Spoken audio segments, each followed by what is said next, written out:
Good morning, good afternoon, good evening, wherever you are. I'm live. I don't know how long I'm going to be live for. I wasn't even going to go live, but as I'm locked in this room, having to spend my time away from my family, I really don't have a choice. So, hello, I hope you guys are all well. I hope you're doing better than I am. I am alive, I'm not dead. However, unfortunately, I do have the human malware. And unfortunately, I managed to pick it up. I don't know where, but I did manage to pick it up a few days ago. Unfortunately, I have been self-isolating. I don't know what variant. I have been rough. I'm much better today than I actually have been. Yesterday and the day before, I was pretty rough. However, today I'm all right. You know, I'm certainly not terrible at this point in time. Yes, unfortunately, yes. Jorg. I like to refer to it as human malware simply because the YouTube algorithm tends to go all over the top of that word. Medicine on the table. So I'm feeling enough better to have a beer tonight. I'm going to have to mute every now and again because I am coughing. I don't know if it is that variant. They don't tell me. From the signs, I would say yes. I haven't been ill, but I've certainly been ill enough. But don't worry, you guys are safe. I'm locked in here and have been locked in here for 3 or 4 days now, pretty much keeping away from my family. I had a fantastic New Year's on my own in here, and yeah, it's been an interesting one. So tonight we're going to talk about some stuff, and interestingly, it's given me some time to do some things that I haven't done before. And that is, you would think being isolated from the family would have given me lots of time to make content, but I just haven't felt like recording videos. To be honest, I hadn't up until today been able to get past talking. Oh, my door's opened. 1 second.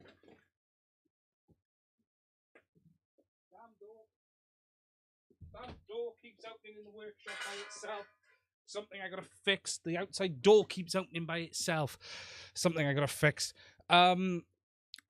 I haven't been able to talk for periods of time, so I haven't really been able to record content, and that's the frustration. I've got lots of stuff I need to do out and about, although the weather in the UK has been atrocious. So much so we even had thunder and lightning here this morning. But what I have been doing, it's given me some time to work on a couple of projects I've been thinking about, and the guys on the Discord server would have seen this, and I'm going to share that with you guys in a minute, and that is some merch, and we'll talk about that in a little bit as a way to sort of help the income of the channel to allow us to buy things in the future. So tonight's video is we're going to talk a bit about that, a little sneak peek of what's to come, a talk about HDZero and the new V2 camera, the new micro, which is what everyone's been waiting for from a racing point of view, not so much for general FPV users. We're going to talk a bit about the year HDZero has had, because there was an interesting article written, and I haven't commented on this yet, and I know Ryan posted it on the HDZero Discord group, and we'll talk about that, as well as some comments I've seen. Someone's messaged me I need to reply to as well about the Rotor Riot video. And could this be a little bit of just a kickback from DJI? But let's be realistic that HDZero has had a fantastic year and it continues to develop, and we're going to talk a bit about that. What else have I got on the show notes? Foxeer replacements are coming through. We'll just take a look at a video showing the difference, and it is quite stark. No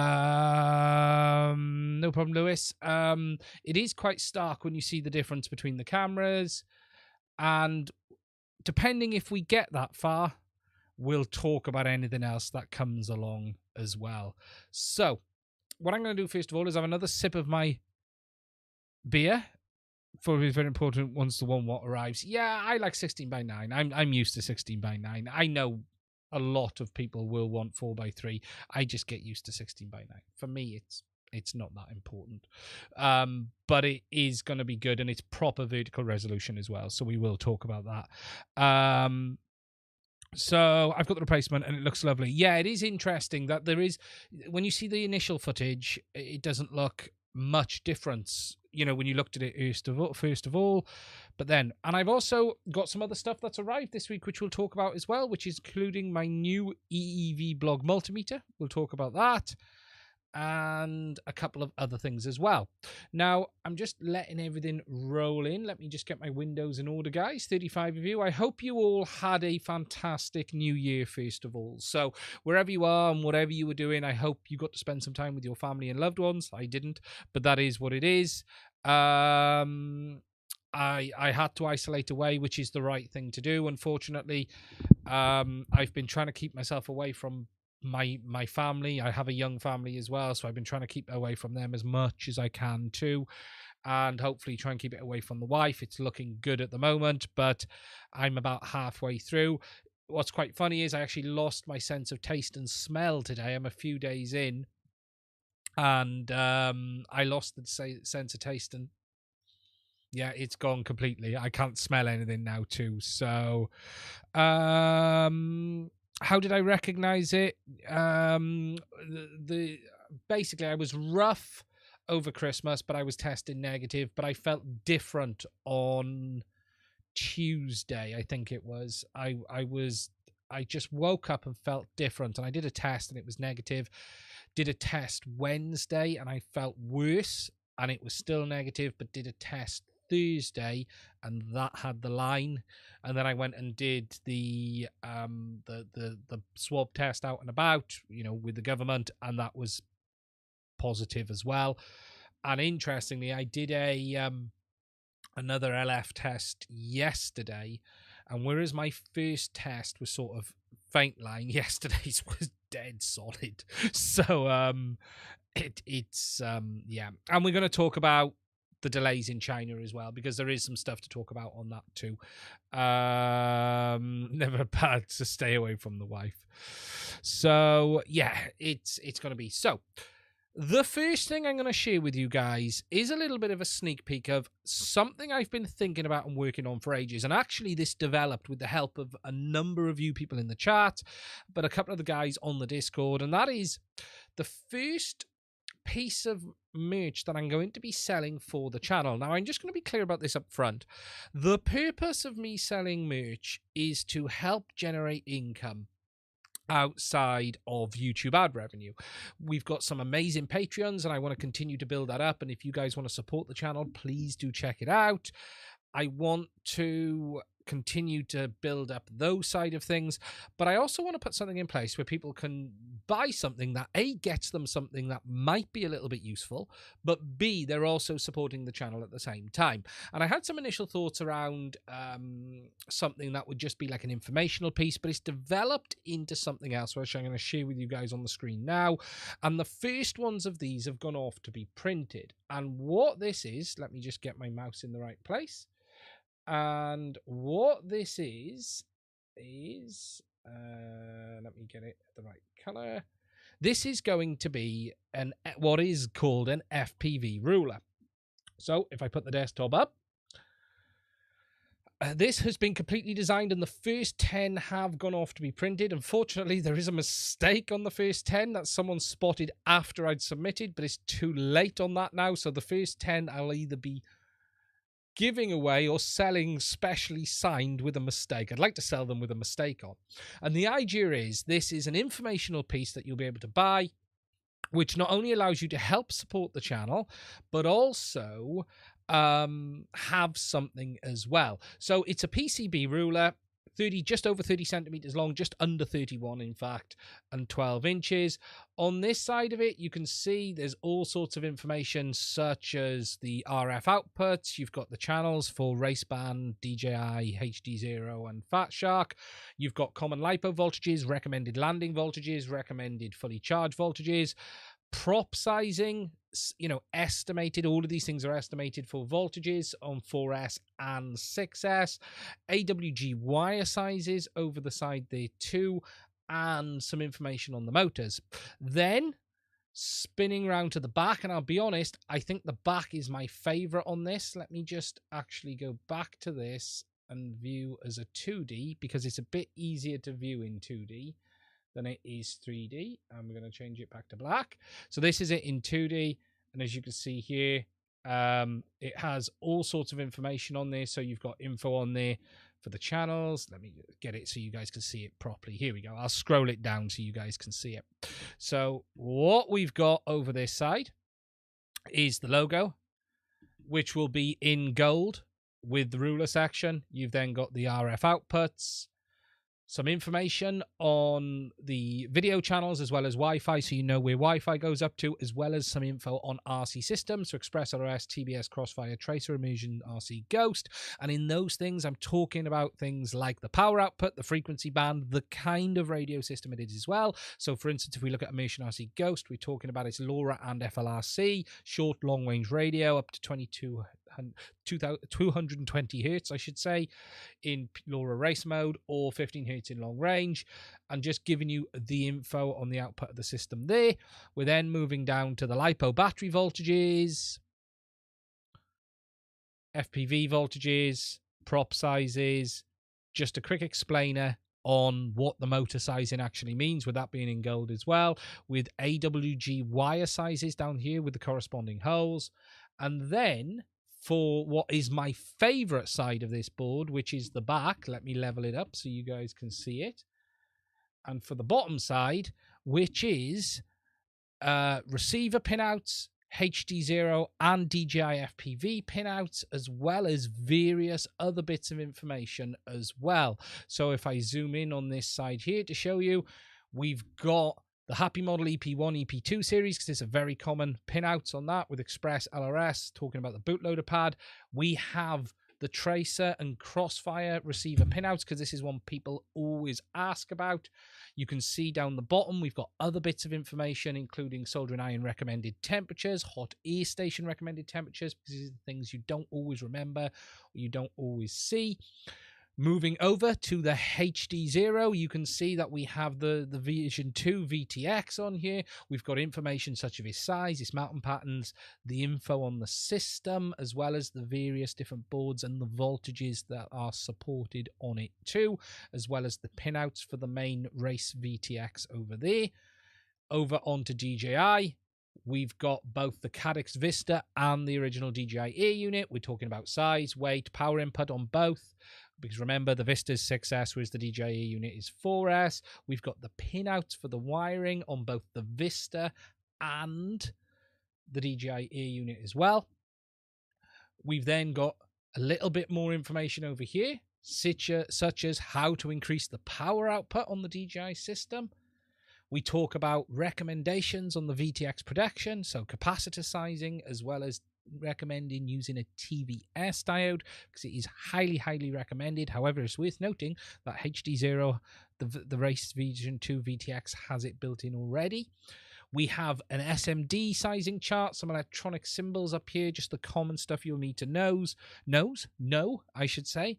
And then what I've sneaked in the bottom corner is a cheeky FPV camera angle chart with some abuse from myself and informational content on what angles are common and what's for what. And as you can say, we've got the whoop zone at 10 degrees, good place to start at 15 for new pilots. 20, less is more, because remember, often if you're flying with a GoPro, less is more. You don't want too much angle on the camera. You actually want it about 20, 25 degrees. 25 is the common area. Then I've got it at 30 at the freestyle zone. At 40, less landing and more like crashing, because you're not landing at 40 degrees, you're just dropping it out the air.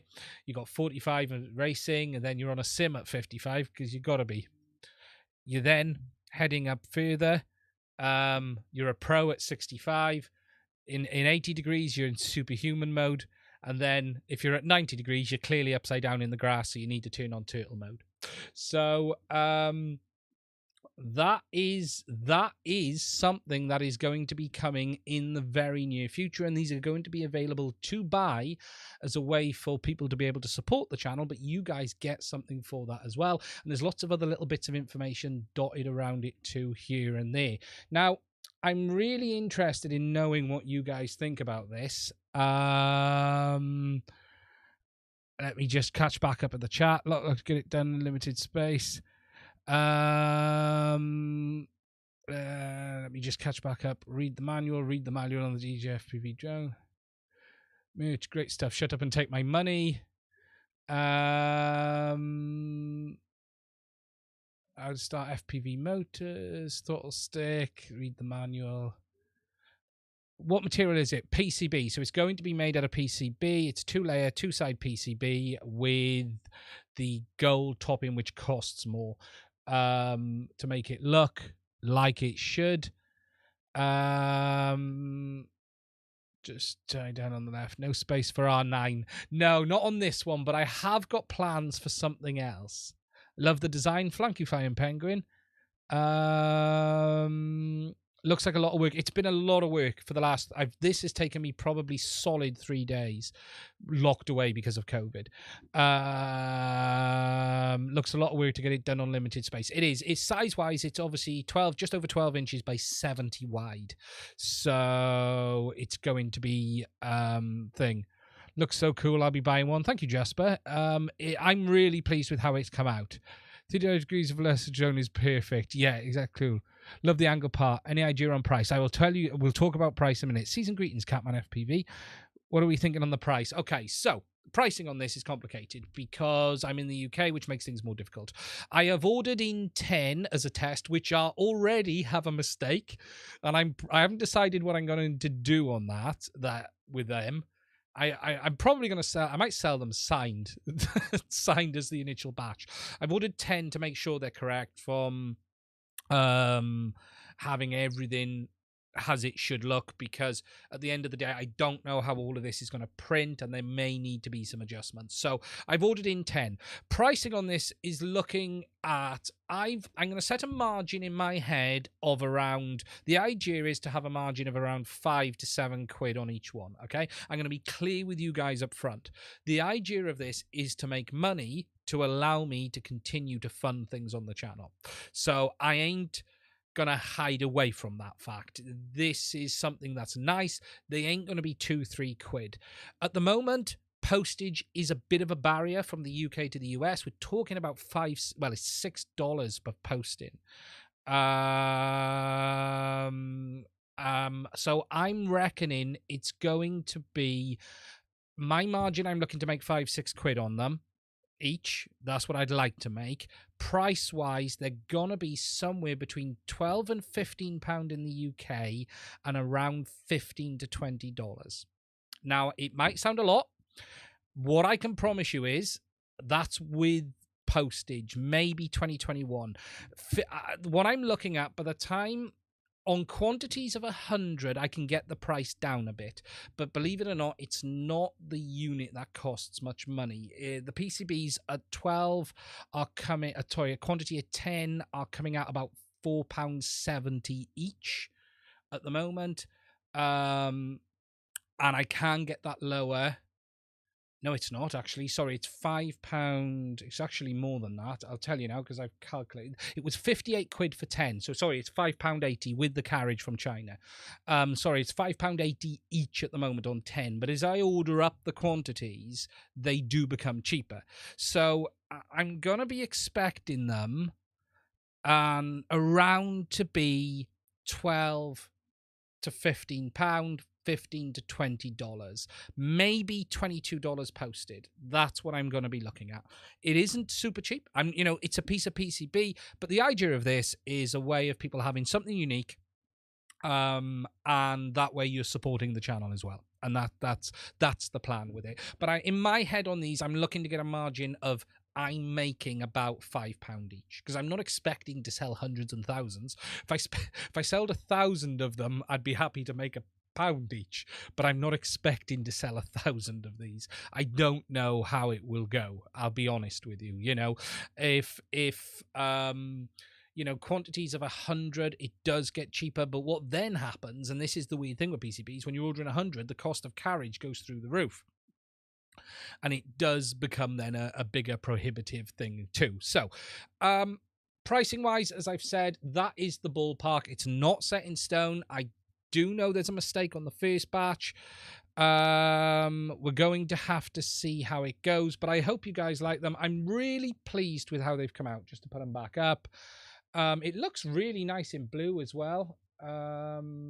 If I set it to blue, the first batch I've ordered is in black, but they also look really nice in blue too. They really do. And again, it's something informational, useful as well, because it is a ruler, and I've checked there that all of that is correct as it should be too.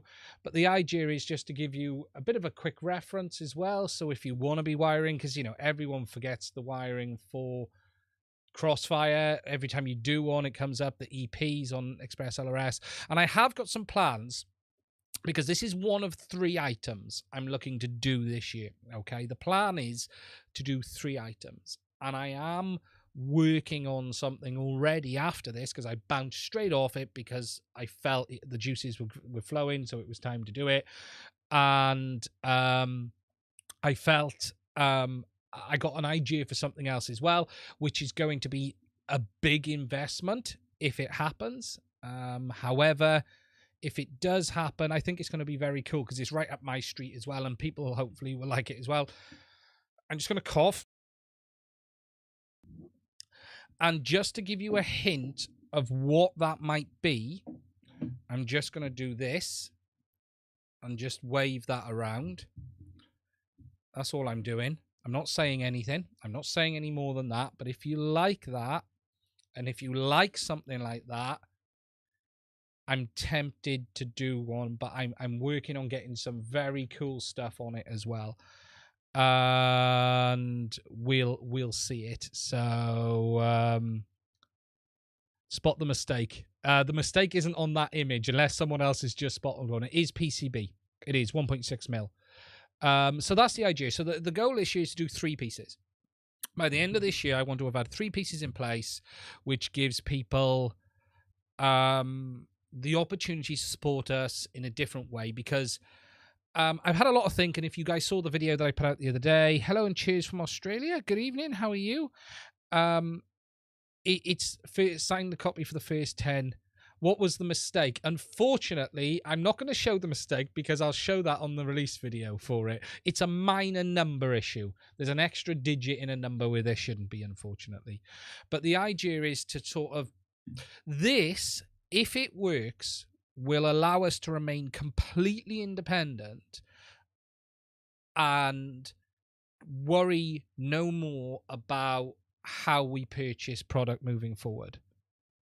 That's the idea of this, is to no longer worry about, oh, okay, how much is YouTube put in this week? How much is this come in this month? You know, there is a millimeter scale all the way to the edge. Right, there is going to be, on the version 2, someone has asked me for the millimeter to go all the way to the side, and it will, okay? It can't on the first batch, because the first batch of 10 are already printed with a mistake. But there is a version 2 already, which is this one. This is the version 2 I was showing you, actually. The version 1, just to show you the version 1, which is already gone into print, which is this one here. So it doesn't go to the edge there, and it doesn't go to the edge there. And I did that on purpose, but people have asked it to go right to the edge. So if you look on this one here, let me top side. Okay, so on this one, it doesn't go to the edge. It stops there, and it does the same on inches. However, someone pointed out afterwards, that's on the batch 1. On the batch 2, I have already corrected that, as you guys can see here. And no, not that one, sorry. That's the version 1. I'm getting myself confused now. On the 2D version 2, and on the version 2, it goes right to the edge, because people asked for it. So it does go right to the edge. And in fact, yeah, it literally goes right there. Now, obviously, there's no way to get it exactly right because there's going to be trimming as a result of the PCB cutting process. So I'm not exactly sure where it's going to come out. And again, that's where I want to see it on the thing. The mistake might have been in this area here. If you're on the Discord, you'll find it. For those who are on the Discord, there's a number wrong in this area here, basically. That's all it is in the first 10. There's an extra digit there where there shouldn't be. So that is the plan. Okay. The black and gold is my favorite, and that's what I've ordered. I've ordered the black and gold. Catching down. So that would be cool. Oh yes, thank you, GMI. I do like. Thank you. Lifting your skirt. I thought it was family showing. Keyboard carpet. Down numbers. The millimeter scale. Aussie without roots. Hello. You need to give a revision number. Maybe an addition if there's a. If ever I get. Yeah, well, actually, there is a revision number on these on the back. There is a revision. There you go, look. There is a revision just down there on them. So yeah, they're. But the first batch, we'll figure it out. Simple Electronics. Hello, how are you? So matches the chair. The golden does match the chair. Will this ship to the US? Yes, it will. I will be shipping it to the US. I'm looking pricing wise is roughly at the moment it's looking at about $15 for the ruler and $6 postage. That's roughly what it is. That is keeping my margin at about £5 on each one. And that's what that is, and that's what I'm aiming on initially. And that way, you guys are supporting the channel through a donation of £5, and you're getting something for that. There is an FPV ruler I think someone else has made out there, which is like $4 or $5. I get that, but this is something both unique to the channel and that. And then again, I'm looking at what we can do with something like this, but that is a much bigger investment. I have been looking on getting made large ones, because if I'm going to do it, I'm going to do a large one. And I have some really nice ideas on that, which I've already started to work on. And there's someone I'm speaking to. I want their frame on it as well, which we'll talk about as well. And just to give you an idea, you know, it could look something along the likes of this, but this is nowhere near finished. Oh, I'm taking that back off. There you go. That's all I'm showing you. It's not even beginnings to be finished. So lots to come. Lots to come, guys. That's the plan. Let me just get my windows back. I've lost myself. That's the plan. And the idea is to have a way of having income for this year onwards. That's the way. And the plan, actually, and I'm going to say this up front now, the plan in my head is there to be 3 different versions of that ruler. This is the first version. There will be a Ardra Pilot one in my head, or a bigger drone size. You've got the FPV ruler. Then you'll have sort of the Ardra. I'm thinking of sort of the bigger ruler and maybe another electronics only one. So electronics, larger drone, thing drone. We'll see. We may even do a limited edition one. It's been a bit of a labor of love. It's been I'll be honest, it's been 3 solid days of isolation to try and get it sorted. I have a question if you feel like it. Is it possible to get reasonable quality FPV setup, box, goggles, camera, DVR, VTS under £100 under 100 quid? Okay, remote wise, yes, because okay, so can you get, and we'll answer that before we move on, can you get FPV for under 100 quid? Well, you can certainly get a remote, because the Beta FPV basic remote is so cheap, it's ridiculous. The quality falls over in the goggles and everything else. Can you get an aircraft for under 100 quid? Yes. Is it going to be any good? That's another question. Not easily. You can get, the remotes, like the cheap Beta FPV remote, the version 2 I've got up here. I was going to review it, but they've just released a new one. So there's no point. And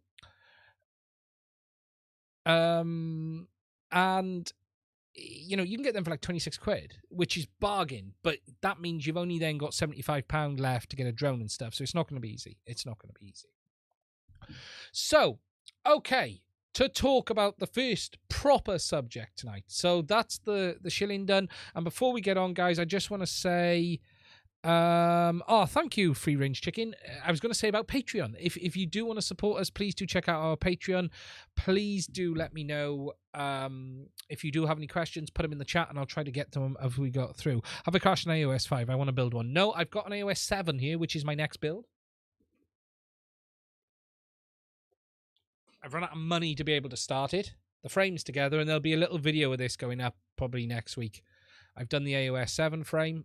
That's going to be my 7-inch build. The plan for this one is with the HDZero 1W VTX, but that's delayed, and we'll talk about that a bit more in a minute. So, the first subject, and that first subject is HDZero.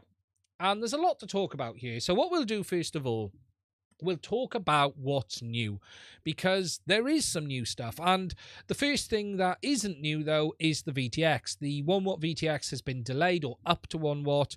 Nothing to do with HDZero themselves. There are currently some major issues in parts of China. For those who don't really understand, there's been quite a bit of issues with power, but also issues with COVID over there as well. So if we go, is it XA? The city of, I think it's Xan, has been completely locked down. Okay. Completely locked down as a result of mass outbreak of COVID. They've disinfected the whole city. They've told people not to go out. They've told people to stay home. They've basically a driving ban for the 13 million residents of the city. So they have completely locked that place down. At the moment, it's been completely locked down.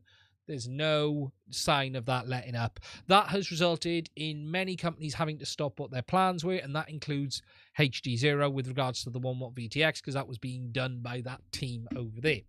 On top of that, China is also still facing major problems with power. They have for the last 12 months. There's been some talk from FPV companies behind the scenes. They're not really shouting this publicly, but they're down to like 25% production rates. They're only allowed to run their factories at a very short period of time because of the lack of power. And on top of that now, a people problem and a COVID problem. They're suffering the same issues we are.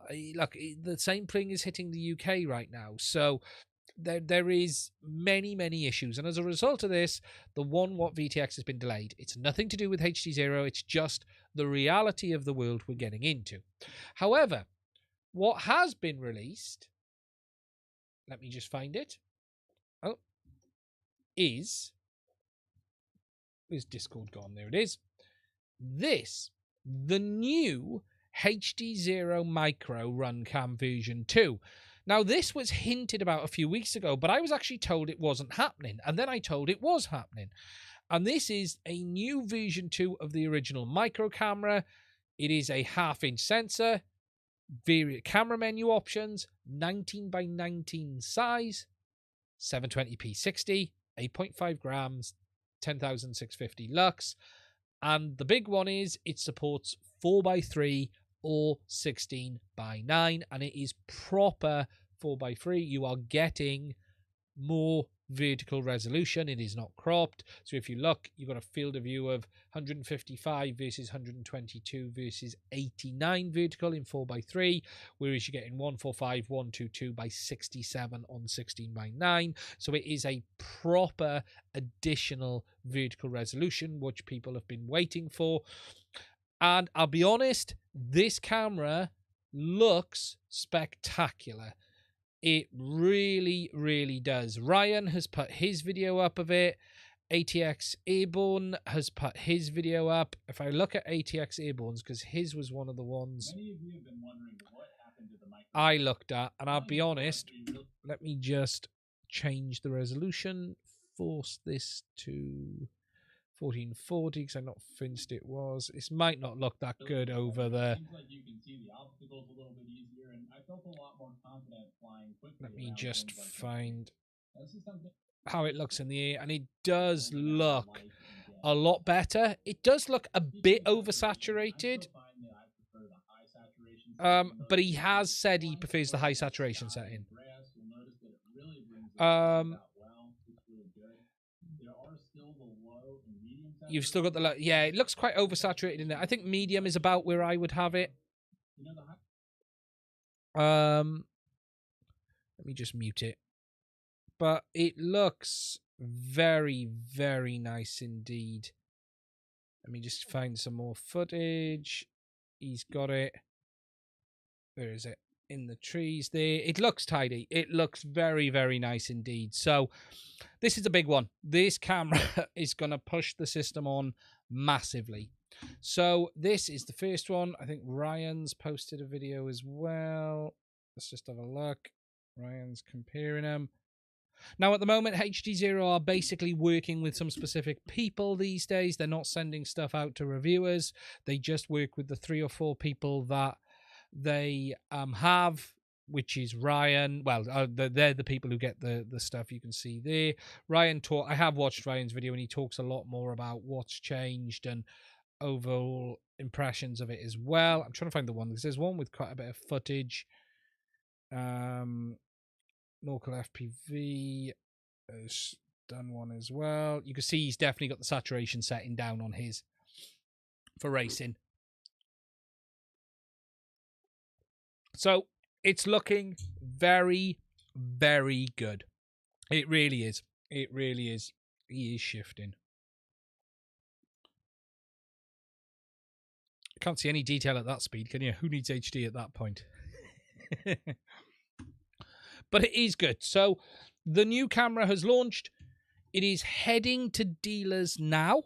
Okay, so this one isn't available on the HDZero website. I don't know if it's going to be.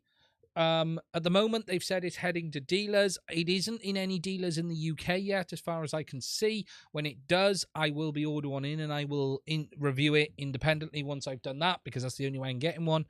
But it does look very, very nice, and it's good news indeed that we are seeing massive improvements now. You know, this is the camera the system should have had from day one. This is the reality. That motion blur, yeah, I know. This is the camera the system should have had from day one. So much better design, and massive improvement here for me is the lens. It's not that short lens. It's a proper sticky outy lens, which is what I prefer with my frames. You don't have to... I had to actually 3D print custom brackets for my diatone to get the camera forward enough, because I kept seeing the frame in the view at the side. I could put the original brackets back on now with this one. But it does look very good. Does look very, very good indeed. So it's good news. It's out. It's available. Have they put pricing? Let's just have a look. Let me just... I did have... where is it? Did they actually put pricing for this? Let me just check on the Discord. Did they say how much it's going to be? No, they haven't. I'm guessing... Oh, I don't want that. Oh, where's that gone? Go away. No. Stop. I don't want you. I'm not seeing any pricing there, but it's probably going to be around... I'm guessing £40-50, $40-50. As you can see, there are multiple reviews for this now available. You got Ryan's, ATX Airborne, Johnny 5 had one this time as well. As well as Noah Cole. I never say his name properly.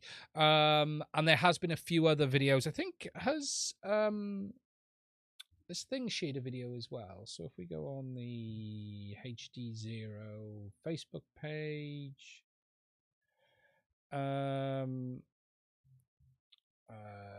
discussions, I think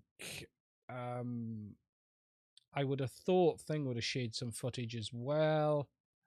His name's escaped me. It'll come up in a minute. Anthony. Here we go.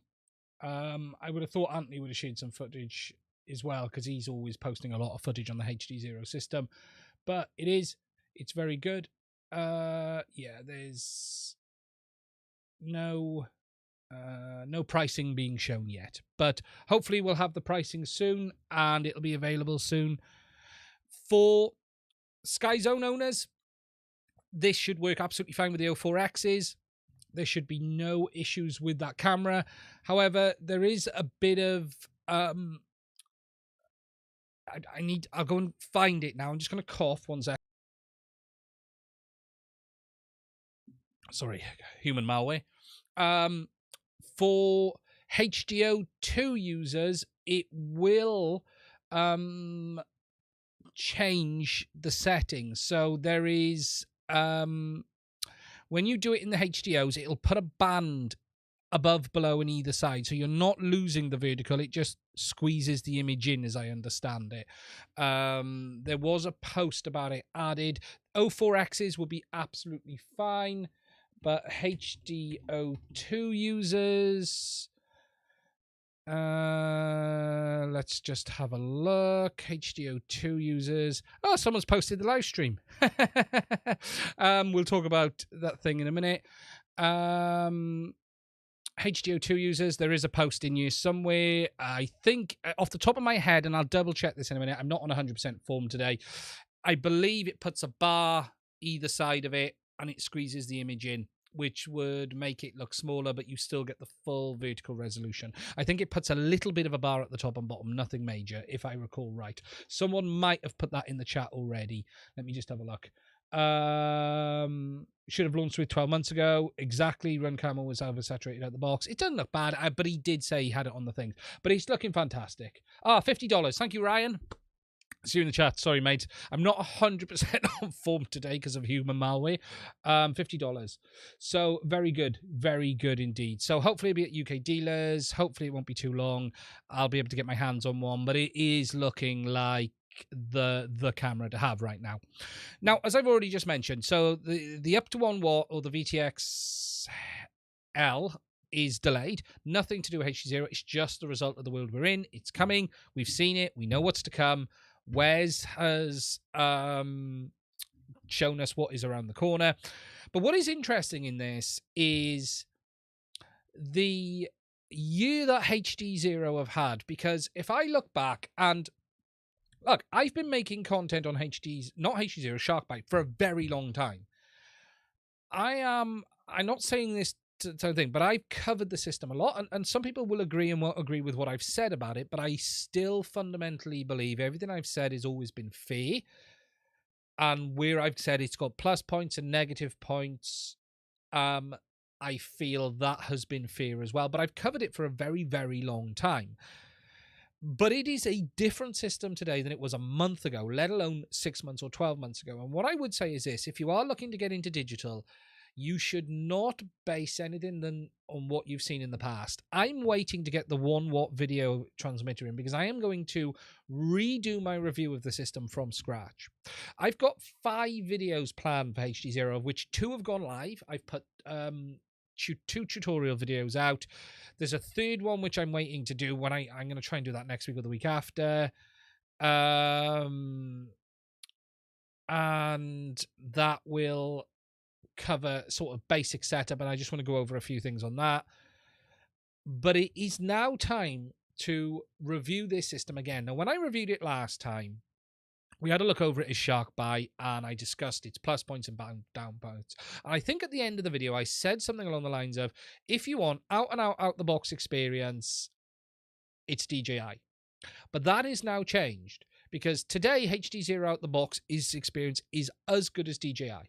Okay, when I was making those comments early doors, we had the 500 milliwatt VTX with solder pads. Everything was a bit clunky. Today, we have VTXs with wiring harnesses that are solid, they're reliable, they work every single time. There's very few problems. The designs are very good. The goggles module's a bit of a faff, but that's not HDZero specifically. And don't forget, Carl is making new goggles modules. The Scout HDs is a very nice product, although I'm not really happy recommending it right now because it's got Fat Shark's name on the front of it.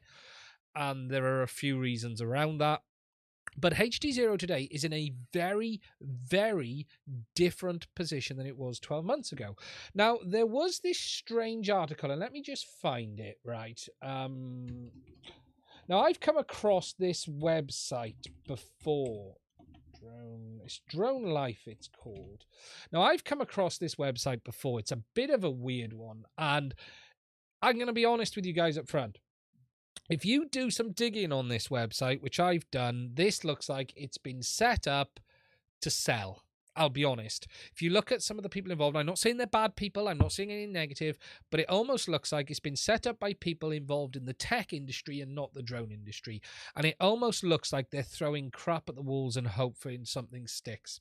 And there was an article about HDZero and DJI, specifically really, it's this one here about DJI. And it's a weird article, I'll be honest. And I don't want to say anything bad about the person who wrote it because that's probably not fair. But it's a weird article. It's a very weird article. And it doesn't really get anywhere. It sort of... it seems to have its timelines all mixed up, the way I've read it. It doesn't seem to make any sense. They then talk about how DJI disrupted FPV. Well, I would agree with that, but not racing. No, okay, I'm not saying no one can fly racing, because you can. I still fundamentally believe you can fly any latency, you just get used to it. I'm not saying you're going to be able to fly it perfectly well, but I do think you will adapt, as others have shown. But there is no question HDZero is better, without doubt. But it's a weird article, and they go on to say about the fire sale. And okay, I get where they're coming from on that on the modules, because it does look sus. The modules were put down to $99, and then Fat Shark have pulled the plug. But, I know what Carl told me and what others were told as well, and I don't believe for 1 minute the intention at the time was that. Regardless of what Fat Shark's intention was, selling them at $99 has got the system so much adoption. It's really, really helped, so it was a good thing. But it's just a weird article, and it's got the timelines all wrong. It's a bit all over the place. And I don't know, it comes from a point of view of DJI is better. That's the way it comes across. And it really isn't the case. And I'm going to say something right now, and I'm going to move into that subject in a minute. And it's in the title as well, is what next for DJI? Because I'm at a bit of a crossroads with the DJI digital FPV system, and that is I'm very close to no longer recommending people buy this again, but this time for a different reason. And that reason is I think it's a dead product now, and you have to be careful continuing to recommend a product that could end tomorrow. And it's all got very weird with DJI and this FPV system. So, for instance, we've got HDZero that are developing at an extortionate rate. The last 12 months, we've had the Race VTX version 2, 3 cameras from them, plus the Foxeer. We've had a number of firmware updates, the Scout HDs. The system has moved on dramatically from where it was at. However, on the flip side, what we have with DJI is stagnant. We have new cameras made by third-party manufacturers. Okay, that's great. We like cameras. How many 60 frames a second cameras would you like? Because that's how many... they're everywhere. I'm falling over 60 frames a second cameras. We can now get 120 frames of cameras, which is great. But they're all the same. They don't offer anything. We've got nothing new going on here. Yes, Runcam have released this board, which is a bit of a workaround, which doesn't really work very well. And the problem is this, and I've said this many, many times before. DJI are a large corporate entity that don't care about you, me, or FPV in general. Their goal is to sell you a product. That isn't to say they don't make fantastic products, because they do. And look, that system is extremely good at what it does. I still love the goggles. They're my favorite goggles by far. I know many people think they're big. I'm fine with them. I love the immersiveness. I love the field of view, and I love the overall image quality. However, This system is at the end of its life cycle. I don't care about new features in software, really. But what I do care about is bugs that still haven't been fixed and issues around, are we going to see air units in the next 12 months? DJI always move on. You know, I've been following DJI since 2013. And since 2013, there is a list of products where they've moved on and forgotten about. And FPV will be the same. This isn't me being negative. This is just DJI.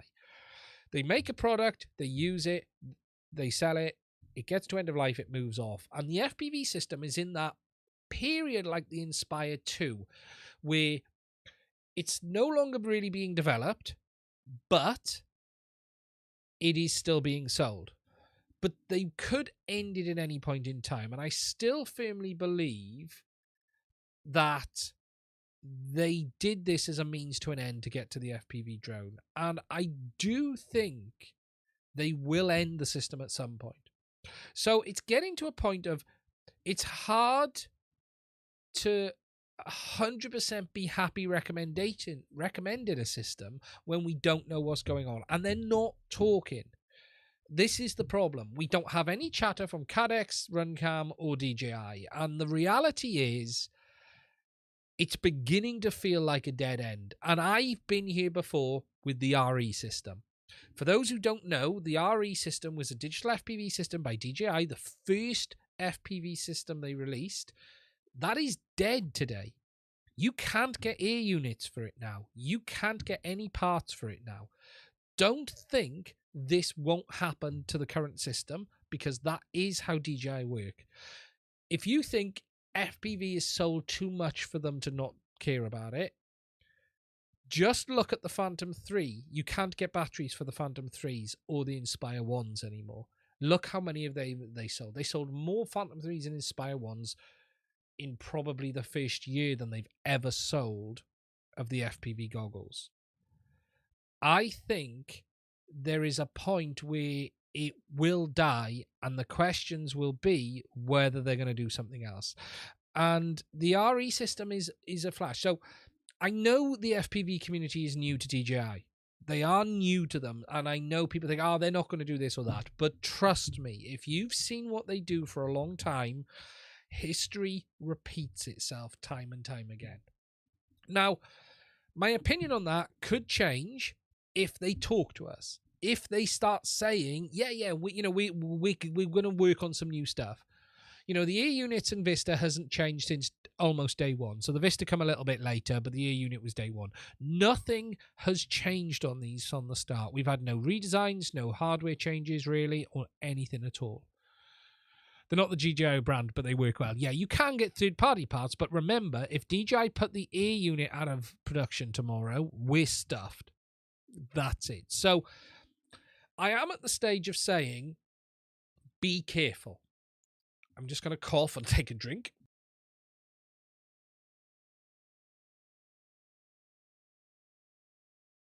Sorry about that. That's the human Malware cough.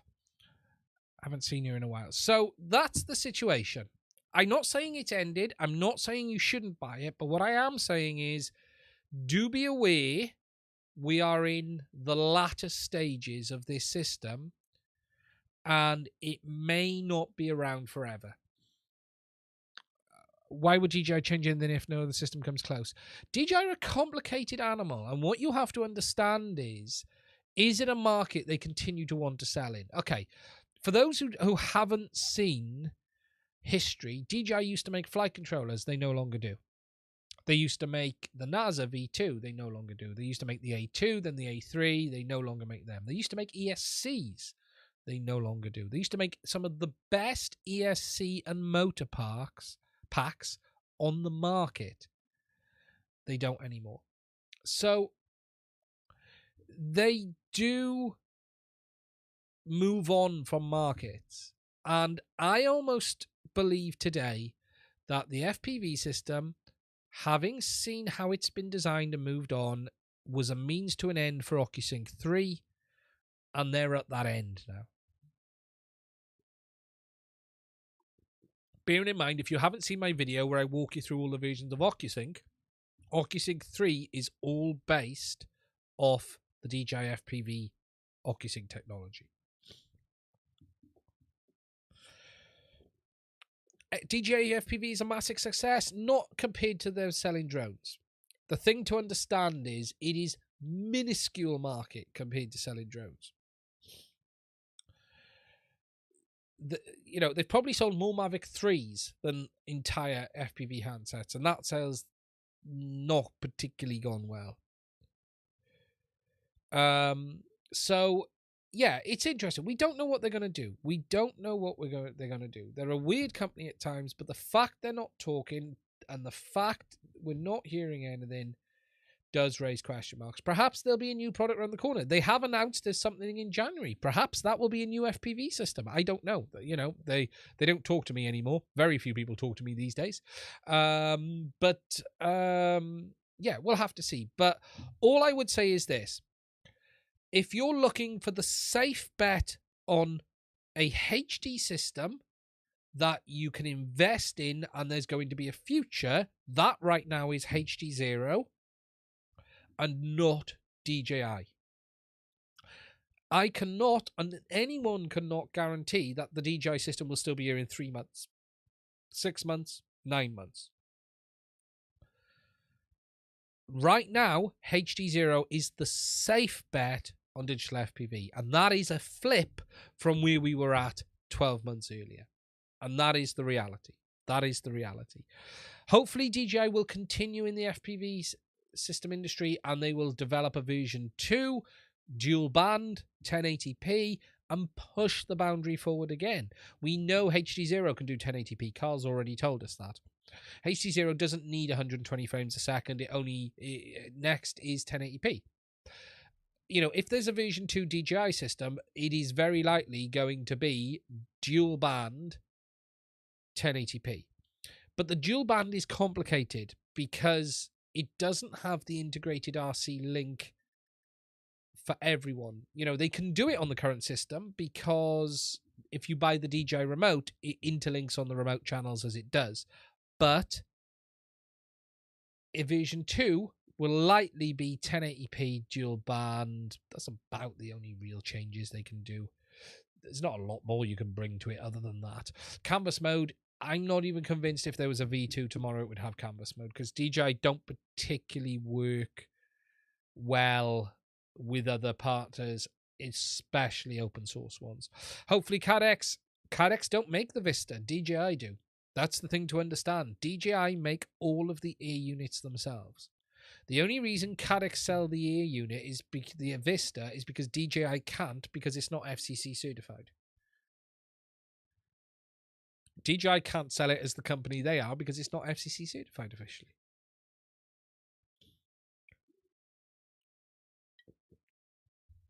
I'm not saying it hasn't got FCC mode, but there is no documentation for it. It doesn't exist.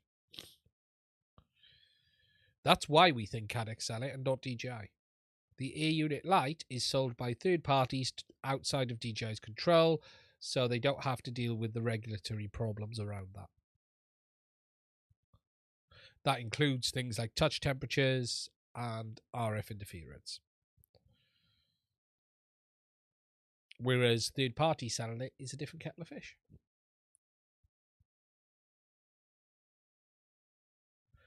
It's going to be interesting to see what they do. Look, no one can ever predict what DJI will do. This is the thing. They're an unpredictable animal at the best of times. But what they're not doing right now is talking. And that is a worrying situation with DJI. Trust me. When they're not talking about a product, be afraid. Now, I do wonder if this Rotor Riot video has had anything to do with it. Was this sponsored by DJI, this Rotor Riot video? Shall we have a look?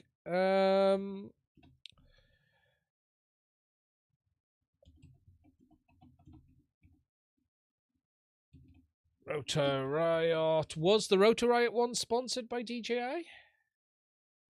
And there's still a strange dynamic here on this, right, that I still don't fully understand. That Rotor Riot is owned by Red Cat. Fat Shark's owned by Red Cat. HDZero is not, but they're tied together. And they're showing out, but I'm just looking down here. Is there any comments about this video being sponsored by anyone?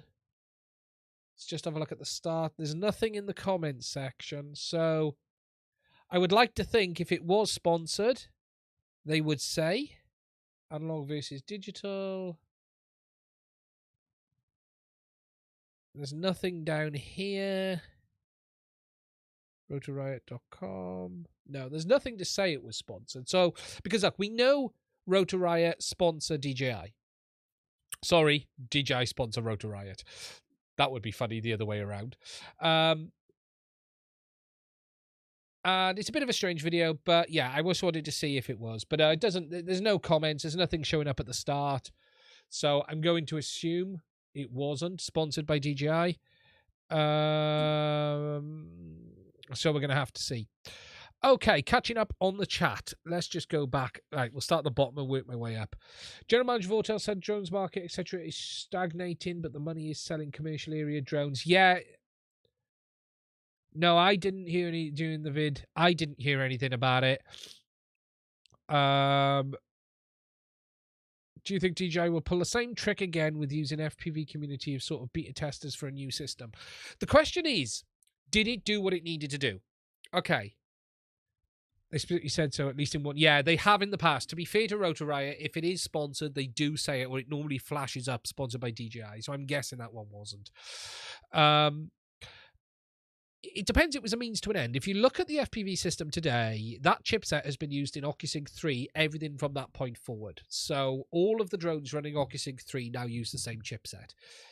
So the question is, was FPV a means to design and test a system ready for use moving forward? If it was, then it succeeded, and is that goal needed anymore?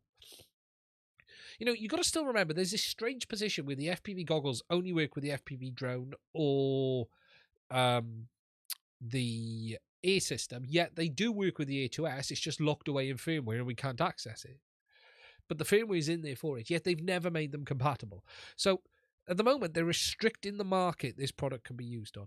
No one knows. At the end of the day, DJI will do whatever they feel is right. But don't think for one moment they will not dump a product and walk away, because they have many, many times in the past.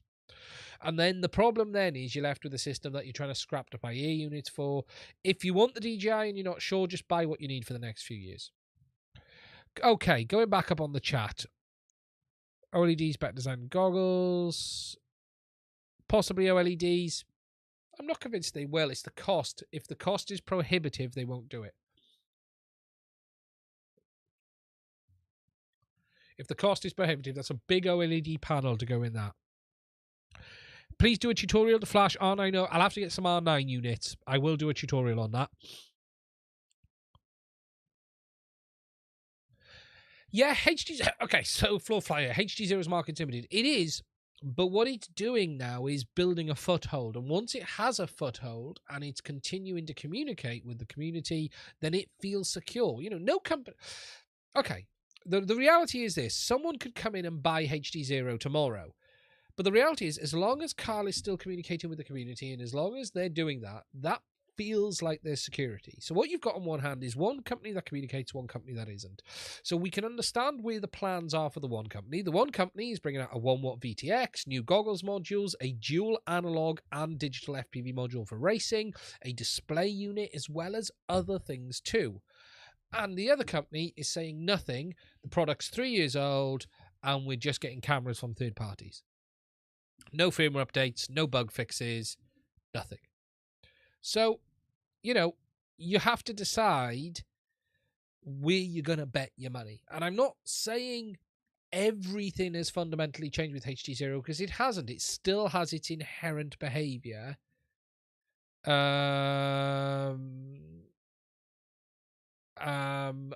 That the way the breakup is, and we're going to have to see how it is with the 1-watt with regards to penetration, but I'm sure it's getting closer.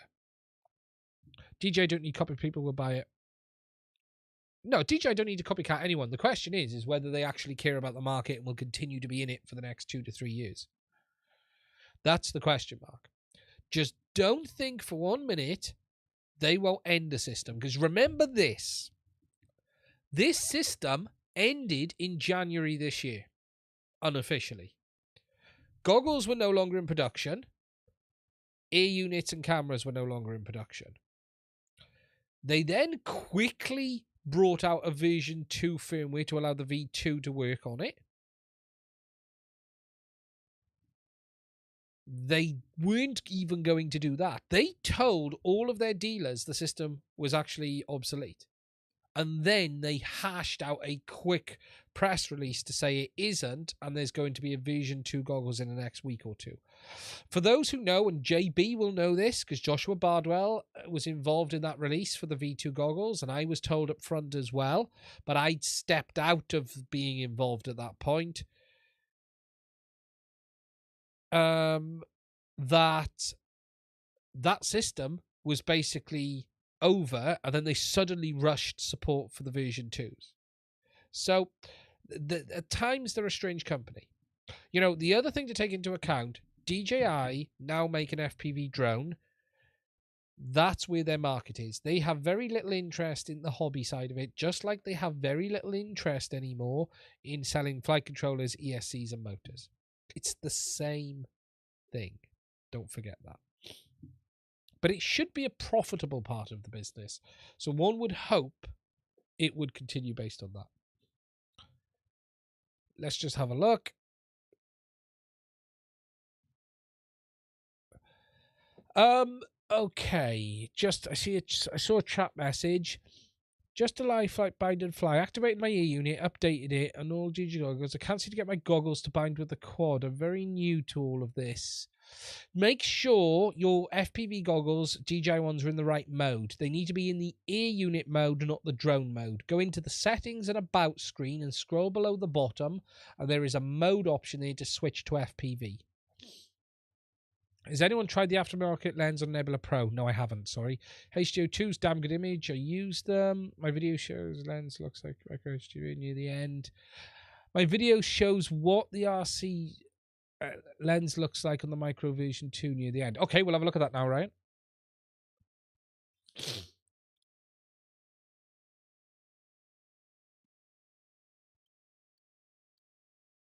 DJI Blaze, HDZero Sparkles, DMI, yes.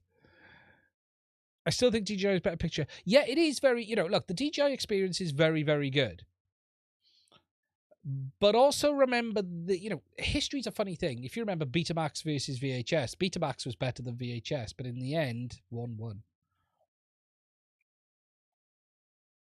Don't press the button too hard, though. Don't push it through. We had one update this year. What more do you want? Yeah, fixed ear unit. If they could fix some of the bugs that we've listed, it would be fantastic. RE parts already available. Used, correct. Remote ID is making the decisions.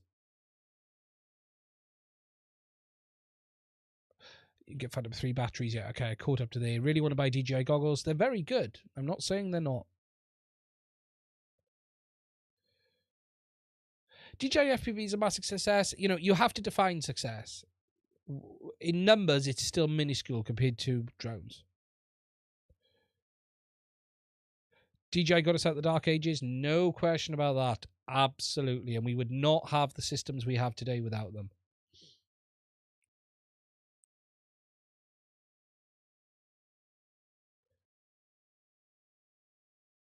Sucks for people, Adrian, who just got into the ecosystem. Well, the problem is we don't know, and look, everything gets touchy when it's at 3 years age. There's a few products of DJI's I don't recommend right now, right?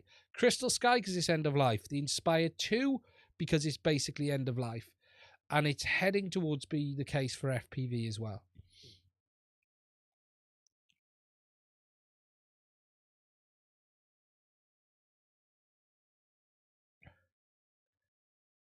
Why should DJI ban an FPV circuit such as so many roam from goggles over the V1s and V2s?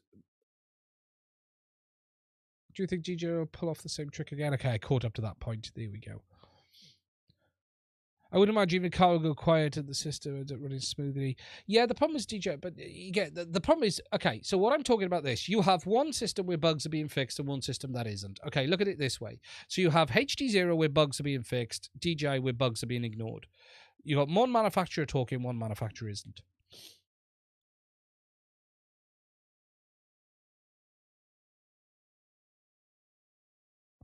But the Row Rider shootout video did not perform well with only 32,000 views since Christmas. 32,000 views. I'd take the 32,000.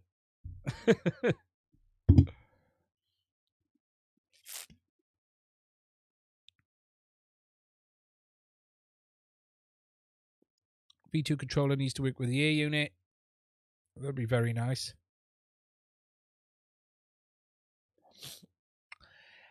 See, success for DJI is a weird thing.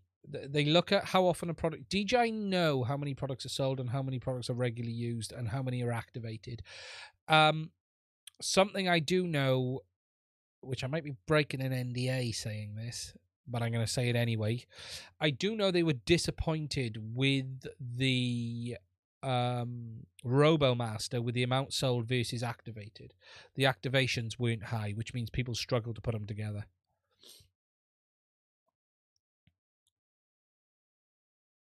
There is a win on second-hand prices.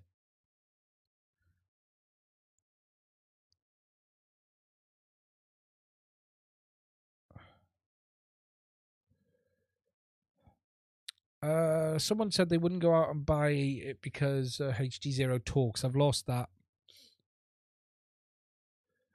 I've been facing. You got it. Brilliant. Make sure you're in the right mode. It's often the case it's in the wrong mode. That's usually what happens with binding on DJI. You should be up and running then. Now get the hacks done if you're not. Remember the 1200 milliwatt hack. Okay, so look, at the end of the day, nothing has changed today. All systems remain the same. HDZero is growing. HDZero is improving.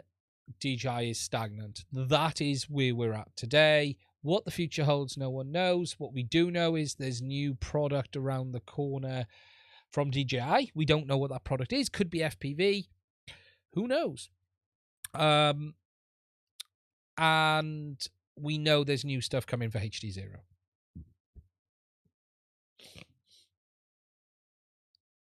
The problem with DJI is this, is someone going to be there long enough to actually keep a product going? So here's an example, right? I would be shocked if the people who designed the FPV system is even still at DJI. Something you guys don't realize a lot of is their turnover of staff is so high, often people are not there for more than 3 to 6 months. They design a product and move on.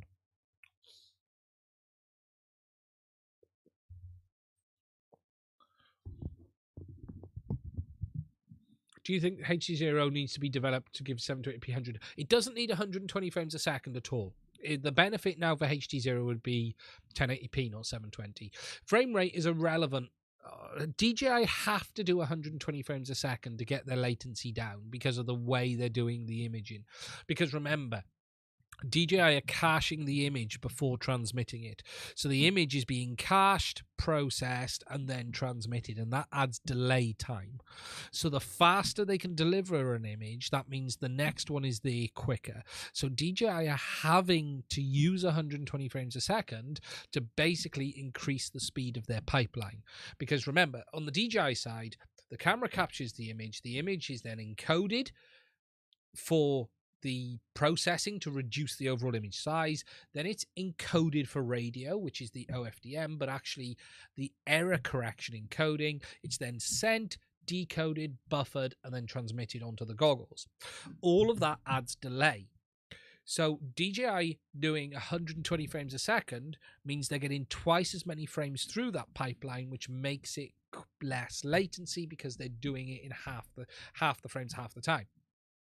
HDZero doesn't need 120 frames a second because it's already between 3 and 30 milliseconds, but 3 and 25, 26.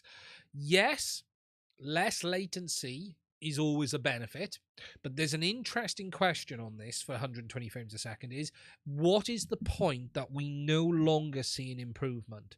So, for instance, we know analog is sort of between 3 and 15 milliseconds normally.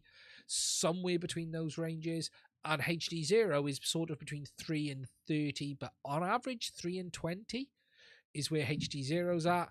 So the question is, even if you went to 120 frames a second and you were able to take more time off, what benefit would that bring? Is that benefit perceivable to the user? I'm not saying the latency wouldn't improve, because it might, but is that benefit perceivable to the user for the hassle involved? The bigger benefit to the user would be 1080p, not 720p. That would be by far the bigger benefit. But then you're sending more data. So then the question would be, do you actually need 120 frames a second at 1080p? That's an interesting question.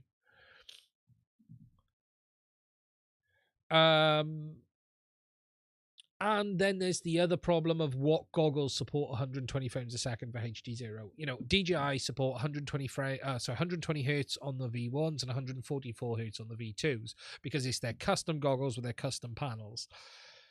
HDZero doesn't have that. HDZero doesn't have that. HDZero has all of the goggles on the market. They're all 60 frames a second. So there's nothing currently that would support 120 frames a second for them anyway. The China corruption is a whole other sort of industry seems to struggle. Oh yeah, DJI is still struggling from that many years ago. Any particular reason for the high turnover of DJI? It's China. It's it's China. They have a lot of it is the one thing that surprised me in the many years I dealt with DJI was the amount of young interns. It's just interns. People come in, they design a product and they move on to other companies. It's always been a high turnover of staff in that area, and it's not. I don't think it's specific to DJI. It's very much how it is in the Chinese market.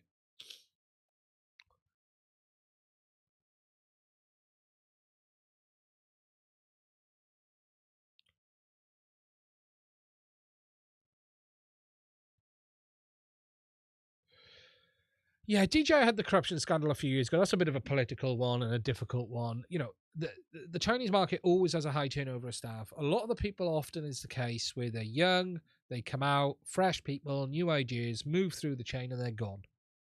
That's it, you know.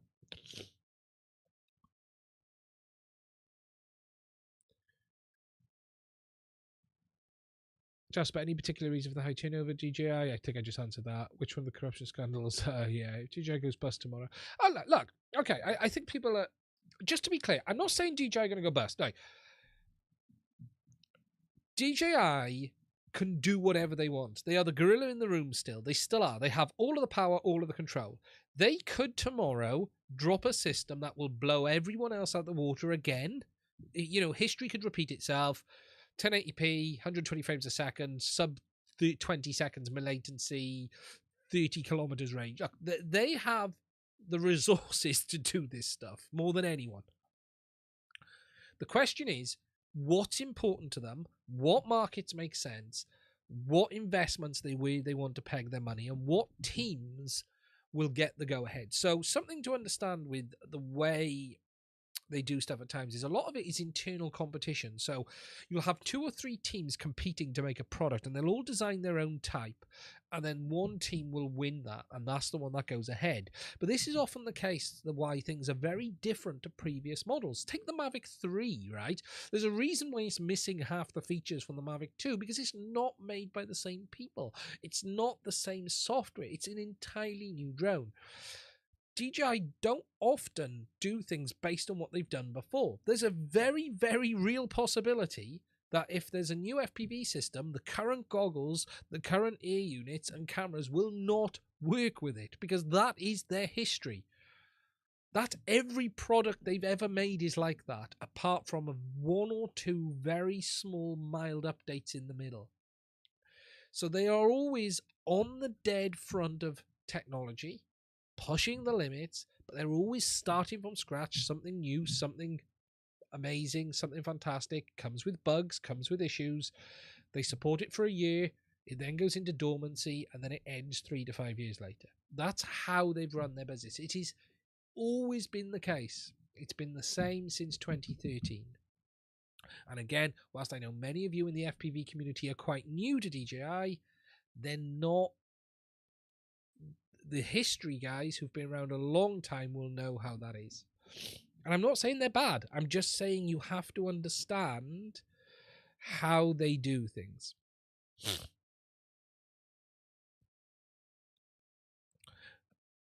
Yeah, with DJI often is the case that the new one doesn't have features the old one has. That's the problem, especially with the Mavic 3. It's missing half the features of the old models. They very rarely carry things forward. Often they start an entire new thing from scratch, you know, a whole new platform, whole new product, same mistakes being made again, same issues from scratch, same problems. Okay, if we talk about battery issues, okay, Inspire 1, Inspire 2, M200, okay, 3 separate products, all having battery issues, all at different ages, all starting from scratch, all again, history repeating itself because they haven't learned. That's how it is.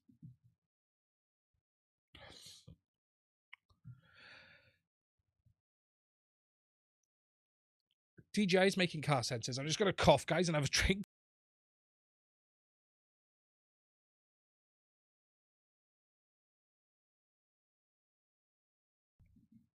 I think people seem to think when I'm talking about this stuff, I'm being negative on DJI as a company. I'm not. I actually think they're fantastic. I think they're one of the best companies in the drone industry. But what you have to do is understand them.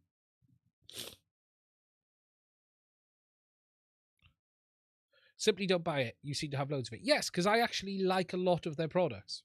But I'm under no illusion what I buy today will work in 3 or 5 years. And FPV is used to a much longer product cycle than the camera drone industry, for instance. You know, camera drone industry is used to sort of shorter cycles. They were 8-9 months. You know, if I think of the Phantom series, we were down to like 8-9 month cycles at one point. It was bloody ridiculous. Now we're at 2 to 3 year, which is pretty good. But we're used to that. You know, that is how it is. You know, but the FPV community is used to longer cycles in things like video, not flight controllers. You know, we get flight controllers every 2 months. But in things like video standards and stuff, we're used to longevity, and we're going to have to see. Anyway, I think we've done enough of that.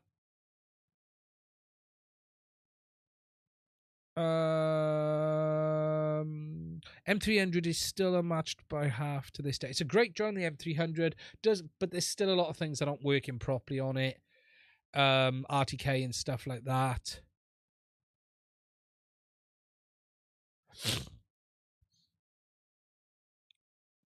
Okay, so is Ryan still there? How many Panasonic cameras do I have? How many Panasonics? G9. Where is it? GH5. There's my pride and joy, which is down there, is the S5. But they're all still supported. They all still get fixed. They all still get parts. I can still get batteries for them. He's still here. So you wanted me to show you at the end of the video. Okay, so let's find Ryan's, shall we? Let's find Ryan's. Where is it? HDZero announcements. So Ryan said at the end of his. How far in, Ryan? Let's find it.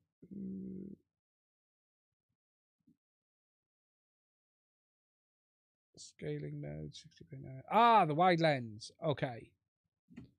Oh, here we go. So, Ryan, so this is right there. So if we go back to here. Okay, so this is 4x3.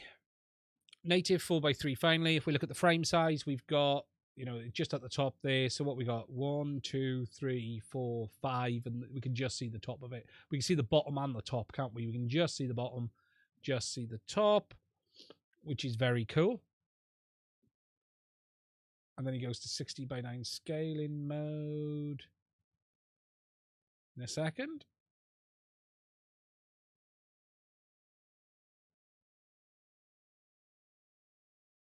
I think it's going to come up now.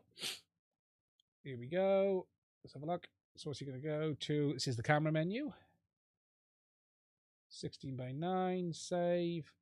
And you need to repower the VTX. There you go. So you can see now it's scaled into 16:9. But we're still on 4:3 on the goggles, I'm guessing. Here you go. Here we go.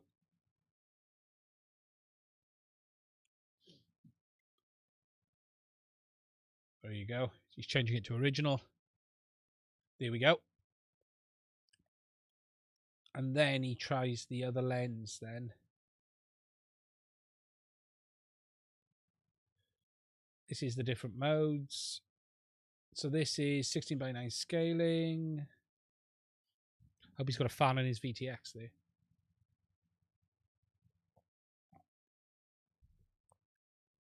It's going to come up and change again now.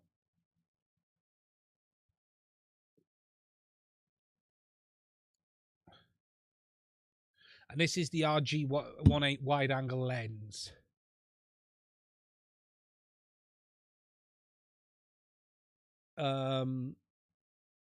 He is talking, but we can't hear it. So I checked this out, but this is the wide angle lens in the 16:9 mode. And I think then he goes into the wide angle lens in the 4:3. Oh, wow. Look at that in the 4:3. Look how much vertical space we've got. So look at that, right? Okay, so if we go with it, so if we start with, so where's the verti? So wow, look at that. So if we start here, so that I'm assuming is normal native 4:3 with the standard lens, and then that's the wide angle lens 4:3. Wow, look at that. That is a huge difference. Huge difference.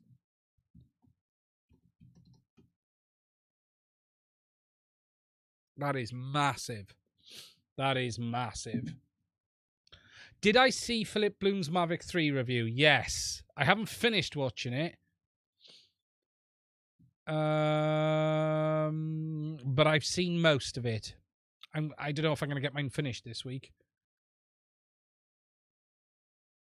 Use the timestamps, Ian. I can see him at the... That is a massive difference. No, but I saw... Yeah, I haven't spoke to Sean. I've seen Sean state, okay, on the Ken Heron thing. Okay, I've been on Ken's show once. Ken very kindly invited me on through Sean. In fact, it was Sean who invited me on with him and Ken seemed okay with me. You know, I didn't speak to him. I've not spoke to him since. I spoke to him for about a few minutes the day before just to check the cameras are working, and I had 1 or 2 messages back and forth with him, and that was it. It was just a thank you. I didn't see Billy Kyle's video. I missed all of that because I was ill. I didn't see the live show, but I saw Sean's statement, and then I went back and watched the live show. Look, it's not for me. Sean is a good guy. Sean's been very kind to me on this channel, and he's a very, very good guy. And if Sean felt he wanted to leave, then he's done the right thing. And at the end of the day, if I was in a position where I wasn't happy on something or doing something, I'd just pull the plug as well. At the end of the day, Sean, and anyone else could do whatever the hell we want. And at the end of the day, if he's not happy, pull the plug and get off there. And he did. And that's it. You know, I don't really know Ken at all, so I don't know him. You know, I'm not saying it was bad. I did watch it, and I understand Sean's point. I understand why he felt he didn't want to be there, so he did what he had to do. So be it. I'd have done the same if I felt that way. Sad he had to do what he had to do. Yeah, it is. At the end of the day, we've all got to do what we had to do. I know Sean is a guy who doesn't do drama. That I know for sure. So for Sean to put a statement out, that's when I thought I got to pay a bit more attention to this. And he's a cracking guy, Sean. He really, really is. It's one of the loveliest guys in the drone space, and he's building up a really good reputation around certain things. And I can get where he was going that way. I'm not going to comment if I think Ken was unfair. It's not, at the end of the day, it's not for me to be involved in that. At the end of the day, he's got to do what he's got to do. What's your button beyond visual line of sight? I think you blink, you're beyond visual line of sight, so it's a complicated subject. There's a reason I don't show a huge amount of flying and huge amounts of footage on the channel. Because a lot of the time I do what I need to do or want to do or what's within the regulation. Okay. So, the next subject, that all went on a bit longer than I anticipated. You're digging my sweater, yeah, it's to keep me warm so I don't die. Forgot what day it was. Good evening, Steve. How are you? Welcome to the Human Malware stream. I'm isolating, locked away in my garage. Gonna cough.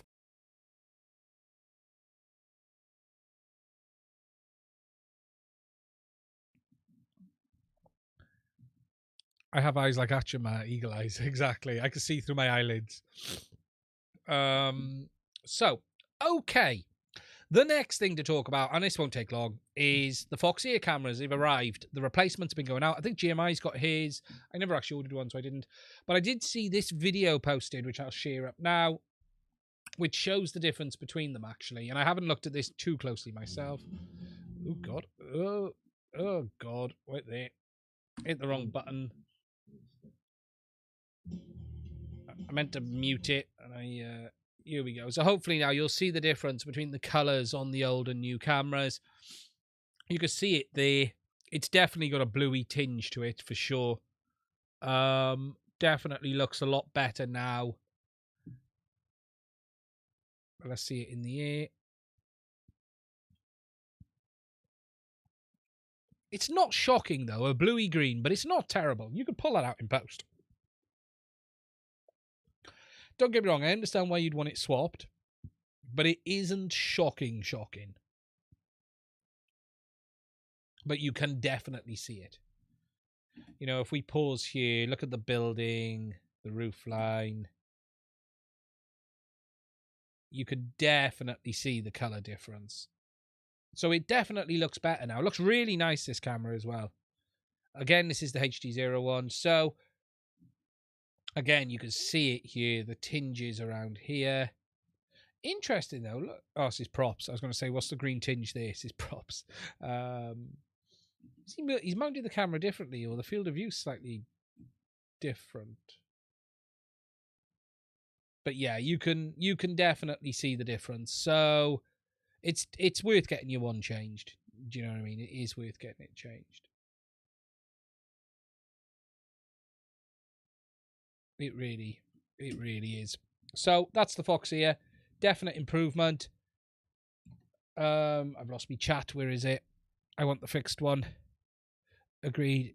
It's better. It's a lovely image. Also, field of view looks nice. Is it wider on the new camera then, GMI? Just to confirm, I've missed this. Even Steve forgot what day it was. Anything less than 200 kilometers is not visual line of sight. Anything less than 200 kilometers is visual line of sight. I want the fixed one now. Yeah, it looks pretty good, doesn't it? It looks pretty good. So, yeah, all good on that side of things. Oh,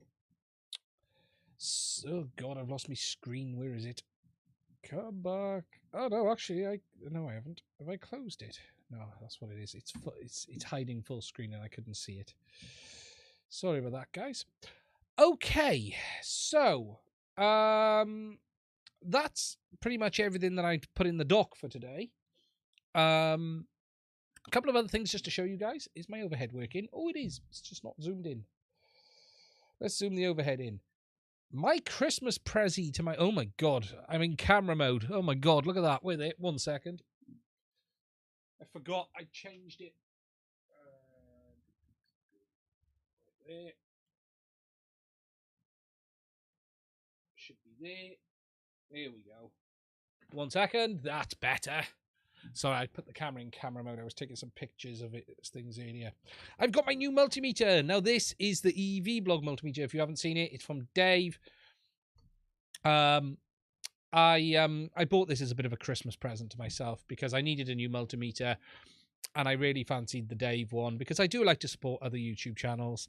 And again, supporting them this way is a great way of doing it. You know, this is a Bryman BM786, and it's badged EV Blog. You know, it's not designed by Dave.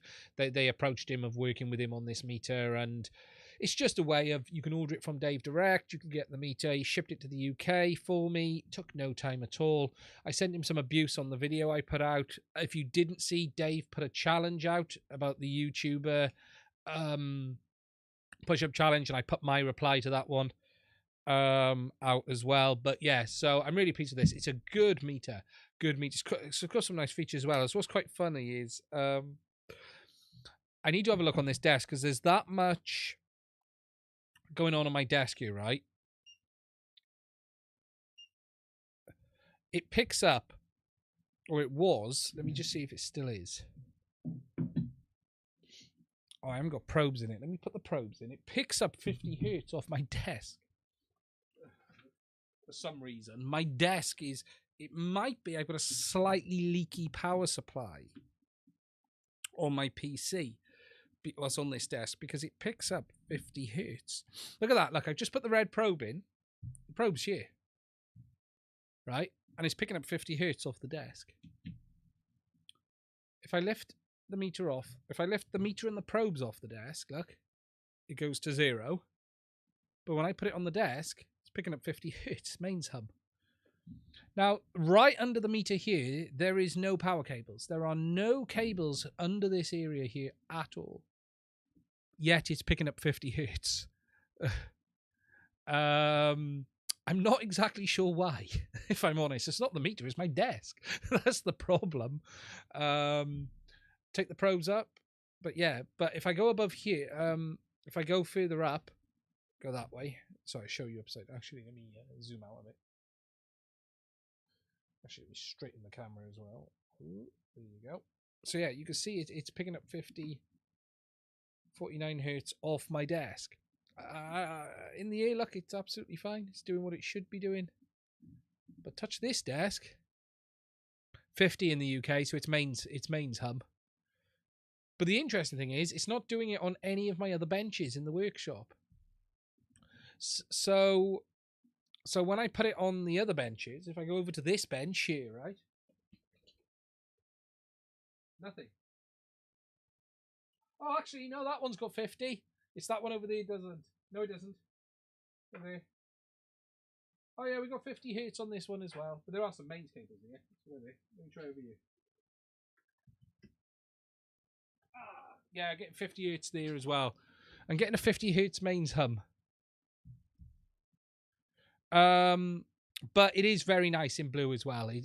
I'm very, very pleased with this. It's a very high quality meter, meant to be. It does keep up with the flukes. I was either going to get another. I have a fluke, which I have away, which I don't use very often. But to be honest, this is going to be my main meter now. You know, if you look at digits wise, we've got 1, 2, 3, 4, 5 digit display. Better 50 than 60. So, but yeah, it's very, very good. Very good indeed. Now, before we finish this one up, I'm going to show you a little present my wife bought me for Christmas. I'm going to show you guys this. I haven't shown anyone yet. For those who didn't see,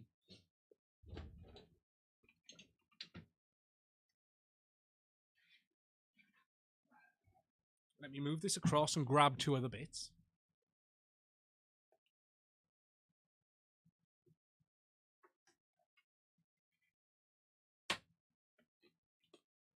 For Christmas, my wife bought me a Sense Peak PCB testing and holder set. Now, I say she bought it. I sort of hinted I wouldn't mind it. Now, if you guys haven't seen what this is, let me just find this. This is a very cool bit of kit. Let me just go to Telonic Instruments in the UK because they sell this.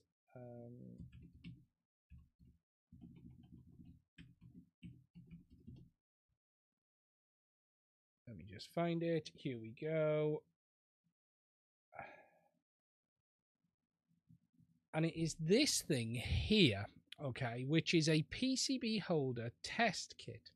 So the idea is it holds the PCB with these mounts, and you have these probes that go on that allow you to actually not only hold the PCB, but measure the PCB with these very, very fine point needle heads. So if you're working on very, very small things.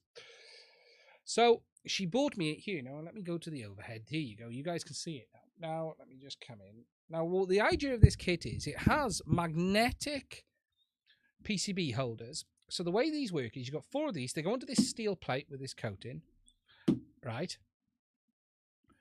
And they allow you to, you drop the PCBs in the magnetic holders. So, for instance, you can go 1, 2, 3, 4.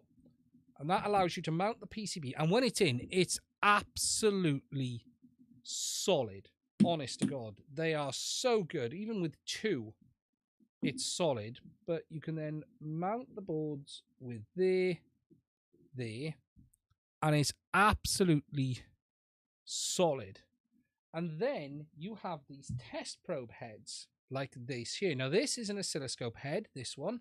Let me just put this one to one side. I'm not going to use the oscilloscope heads here. But what we've then got is test probes for use with a multimeter and things like this. So the way these work is you have magnetic probe here. You have these weighted ends with needle points on them. So if you're testing very, very small ICs or anything you want to get down into, the way this works is it stays where you put it. So this board is quite big, for instance. However, the way it works is, we zoom down and in. Let's let the camera focus. Come on. There you go, Sony. And then you can then place it on the component. So if we wanted to go on that one there, the ends are actually telescopic, so I can push in on them. But they stay where you leave them, as long as you balance it right, because it's weighted. The end of this is weighted, so you actually put it on from above down. So there you go. That one stays there. We can then grab another one if we wanted a second one. And they've got this weird material with the cables attached on. You stick it there. And then if you wanted to test on that side there, you drop it in and you can see they're sprung loaded. Now, on a board this size, to be honest, you could test this with a multimeter probe. However, if you're doing much, much smaller probes, that is the kit to have. You know, it makes a massive, massive difference. So you have the kind of probes you've got for this. Let me just zoom out and get the camera to focus properly. Sony's playing up on the focus today. You've got the standard probes, which are these ones here, which have their little needle tips. And again, you've just got the outputs then and the wires attached to it. And you've got various outputs. You've got these ones, which are standard signal connections. You've got oscilloscope probes. So this one is a 100 megs oscilloscope probe. This one designed to be used with it, with the scope as well. And then you've got proper DC out probes alongside the oscilloscope probe. So that's the oscilloscope one. And then you've got normal DC out probes, which is these ones here with the DC probe. And it has your traditional banana plugs for passing on to multimeters and stuff like that. Now, as Type said, they are not cheap bits of kit. I'll be honest. This kit, it wasn't cheap. They're not the cheapest in the world. Now, what I've done is cut these little pieces of foam up, right, to put on the ends of the needle ends to keep them safe. But it's a very handy bit of kit. Now, what I'm looking to do is get another metal sheet, not this, just going to get a piece of steel to go on the bench, so I can use the PC Byte holders at any time. You know, when you look at them, they just have these, they're magnetic on the bottom, and then they just collar down, and they're just round, and they've got these like little rubber rings on the top and bottom there. So you literally just go where you want it on the PCB, put it on, boom. And it is, you know, it is ridiculously solid.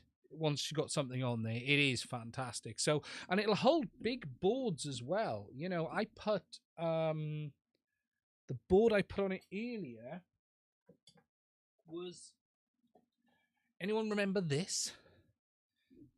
Remember the live stream with this one, guys? Let me just move the probes a second. Anyone remember the Xbox live stream? But even on a board this big, you know, we can go in that point there, move it up to the edge. We'll go there, there, and there, and we've got the board on very nicely. You know, it holds well. For a board this size, you'd probably want a few more. I might pick up another 2, just to have another 2.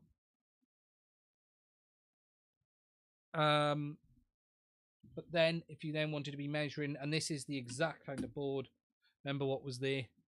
And again, you can use the probes.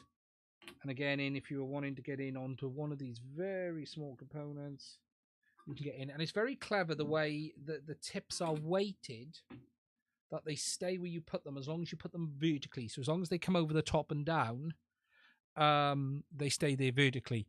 Now, these ones came to me. My wife bought them from Telonic in the UK. You can go on PC Byte's website. I believe they've got a website as well. You can go to where they sell them. You should be able to get them in the USA, I would think, too. Let me just put the phone on. I would think you can get it in the USA. Sensepeak.com. Not the cheapest piece of kit, you know, I'm not going to pretend it is. But it's one of those little things I've been looking at for a while, and I did say to the wife, if she wants to get me a gift for Christmas, it's going to be that. So let me just put these safe out the way a second, guys.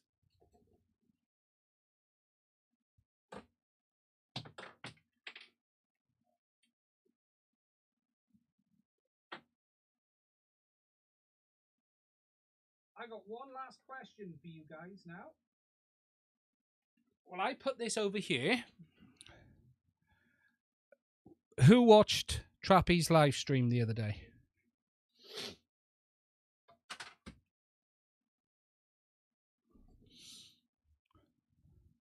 They look like something out the Matrix.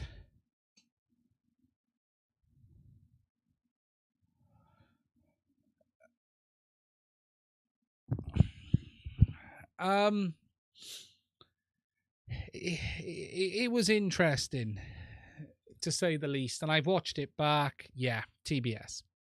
The Lounge. Okay. I think I'm going to be careful what I say because I don't want to upset anyone. TBS are an extremely innovative and make some fantastic products. There's no question about it. They have helped push FPV forward. They have developed RC systems and products and technology that has made FPV better for everyone. However, what you've got to be careful of is, look, no one is good the gorilla forever, and this stands for DJ and others as well. And, you know, just ask Nokia. If you're going to start talking about, you know, we're big companies, Nokia, Motorola, another one. And TBS, my favorite radio is the Mambo. Right? I love this radio. This is my favorite radio. Perfect size. I wish it had Crossfire built in, not the TBS live stream, Team Black Sheep stream. Great radio.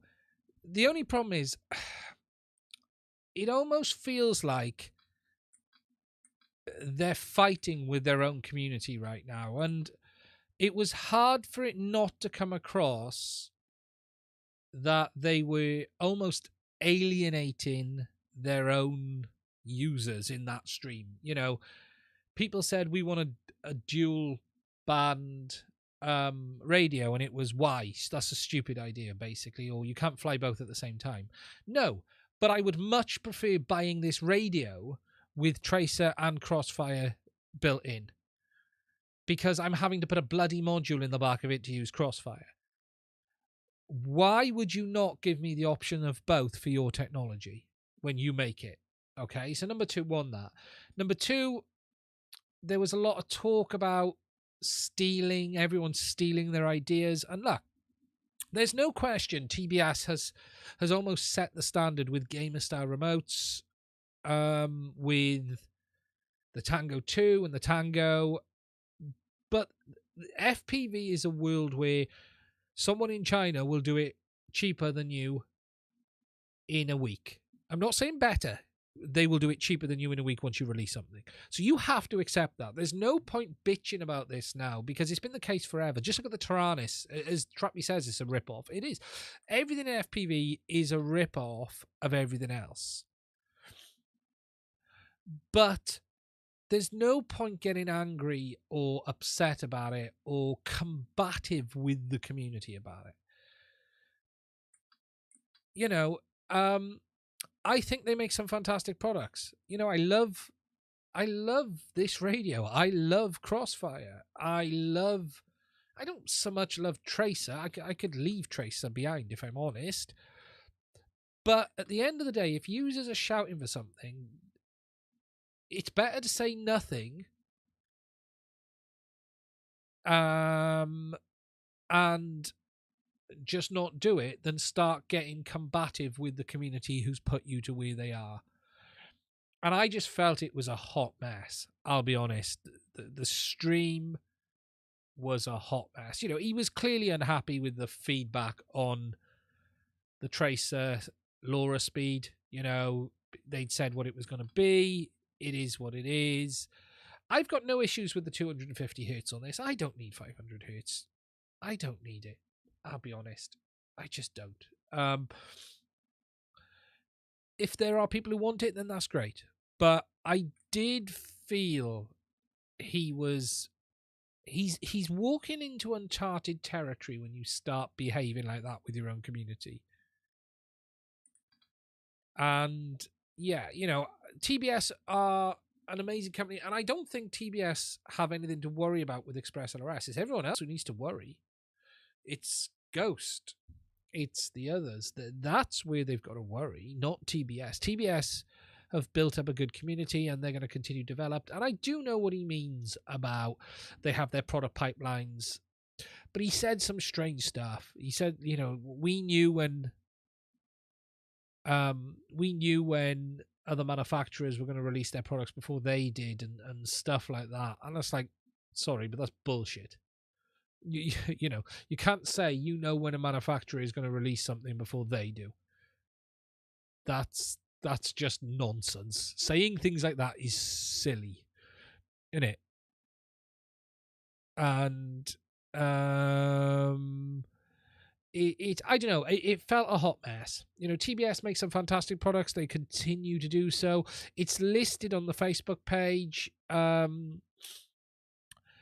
It wasn't a great live stream. It was a hot mess, if I'm honest, and it should never have gone out. And someone needs to just get in the middle of him and online and say, I think we'll say nothing at this point. But, you know, when you start picking on people out of the chat and saying, you know, you don't know what you're talking about, and he didn't say that now, but there was a horrible feeling to that stream. It was weird. So I watched it myself as someone watching. I wasn't live. I watched it back. Look, Trappy's Trappy. He's done an amazing job. We wouldn't have FPV without him. It's that simple. But man, stay off that stream, fella, and let someone else do the talking, or just, I don't know, try not to argue with your own community and start listening to some things. dual band radio. If I was TBS right now, I'd be pushing on 3 things. Number 1, I'd be pushing out a dual tracer crossfire radio as soon as possible. And I mean both sides, TX, radio, and receiver.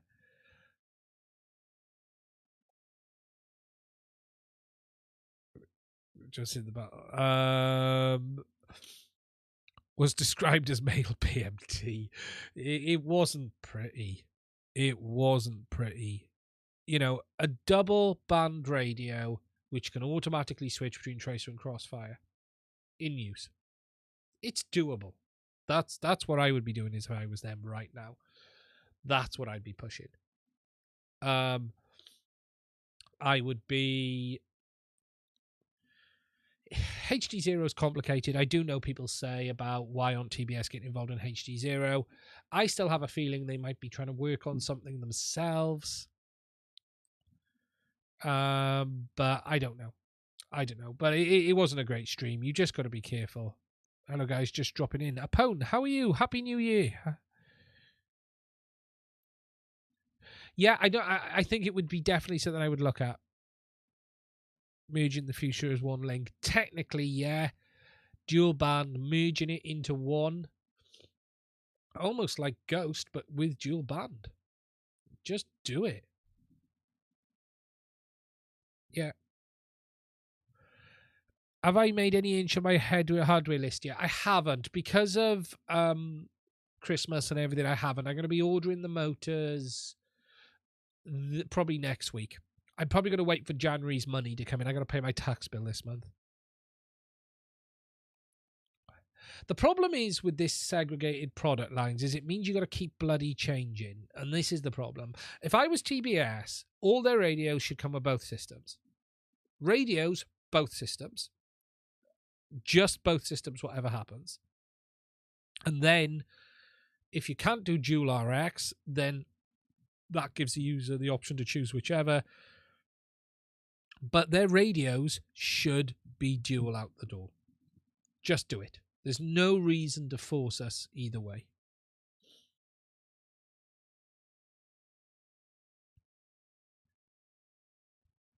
Yeah. It would, at minimum, the Tango 2 or the Tango 3 and the Mambo 2 should be dual band. At minimum, they should be dual band and you can select tracer or crossfire. They should have had that now. That's what should have happened already.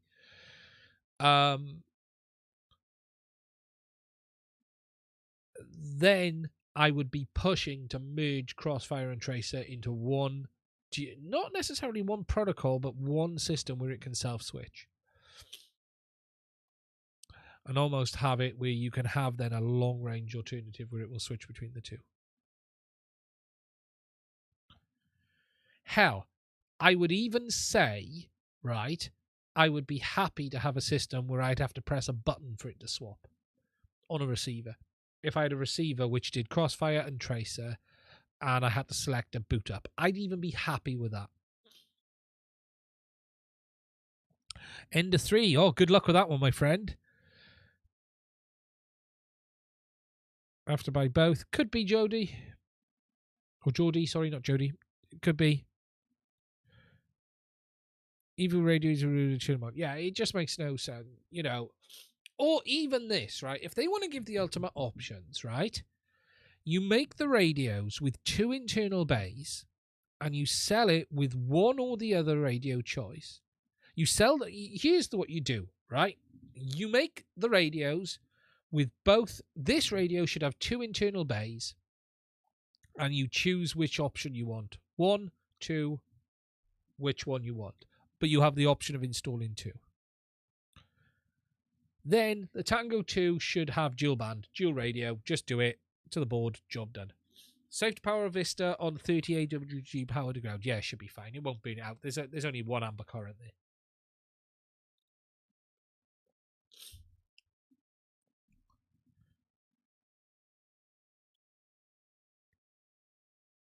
Or both. Yeah, she buy it with one or the other or both. It should have dual bays. I've been looking away, and this is, I'd love a proper, we need to come up with a proper switcher to be able to switch up to 3 or 4 modules internally. I'd love to put 3 modules in this. What I don't want, and the bit I don't want the hassle with, is multiple antennas. I don't want the hassle with multiple antennas, so I'm really tempted to modify this with crossfire with the external antenna that folds.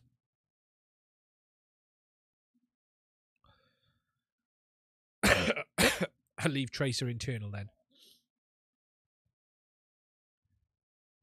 But it should, you know, I was even tempted to put an internal antenna in this for 868 or 900s for crossfire, because you could put the internal along the top on the inside. It's not going to make a massive difference. The only problem is, though, when I'm flying, I tend to be like that. I am very much like that when I'm flying. My radio points down. So really, for me, the antenna needs to come out of there. The antenna should be there for me. I haven't flown for a while, actually. It's been a while. I need to... The weather's been shocking in the UK. Dual band, you have it, do you? No, I have seen it. Yes, the new iFlight. Yeah, dual band Express LRS. Isn't it single band, but you can add a second you can add an external module? I thought it was single band and you could add a... it was on... I did see it. iFlight.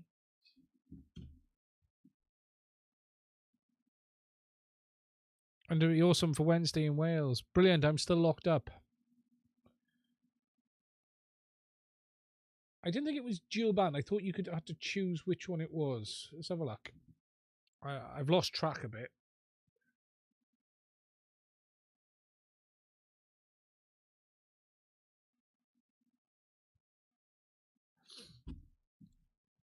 So, you can have Express RS 2.4 or 900, or the dual. Yes, hello, $169.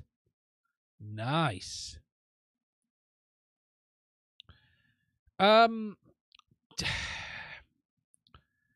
Technically, you could use. Would it be possible to use internal Mambo antenna? Not use the Mambo's antenna, but you could just put an internal antenna in next to it on the front plastics, because the Mambo antenna is on the PCB. For 2.4 Express LRS, you could just put almost like a you can get like these self-adhesive antennas that will go on the inside of the plastic, or you could use an internal PCB antenna in there as well.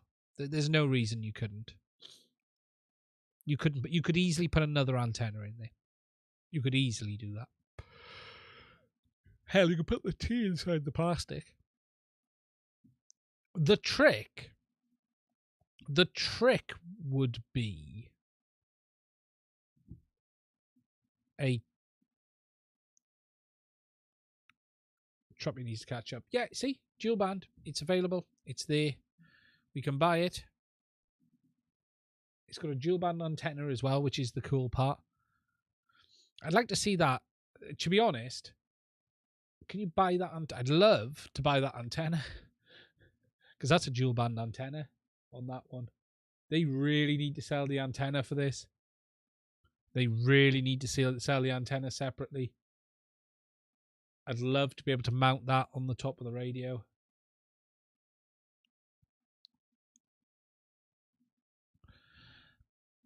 I have a Jumper T18 Pro. Can I swap the internal module with an internal Express LRS? I'm not 100% what's inside the T18. There's no reason you can't swap modules on a lot of these.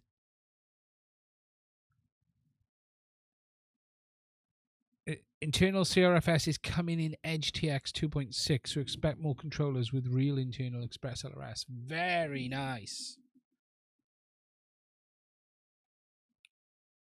That's good news.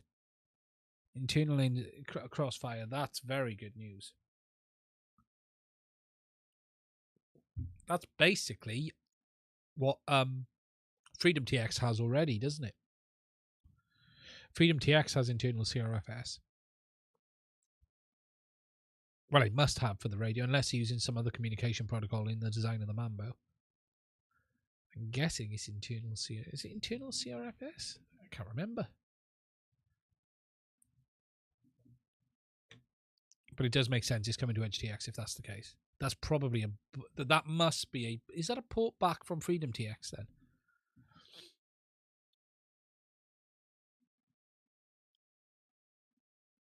I'm guessing it is. Okay, guys. Well, I managed to get to 10 past 11, which was more than I thought. Thank you for spending some time with me. I've managed to get through, which is pretty good going. I'm not too bad today. Please stay safe out there and away from human malware.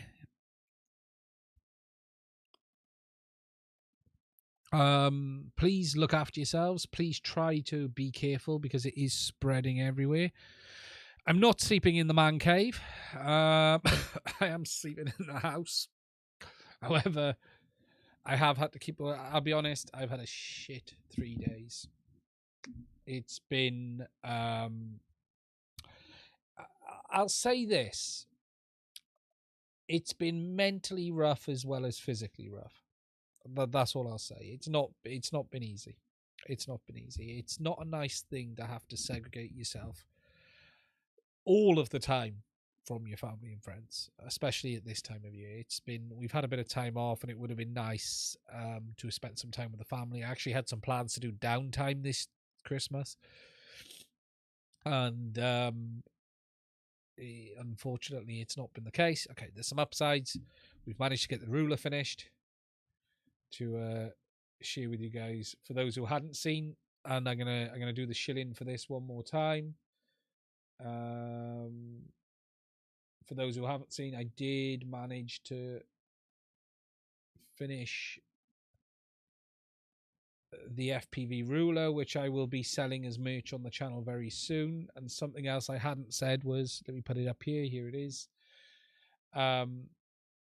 For those who hadn't seen, this is something I will be selling in the very near future as a way to bring in more income for the channel. The first 10 have been designed with an error, but they have been designed. Just like any good manufacturer, the first ones are going to be faulty. But this will be available to purchase soon as a piece of merch from the channel, and that way you'll also be donating to the channel by buying this and helping to allow us to continue making content like this with the FPV stuff on this side, and then jump into the bottom side.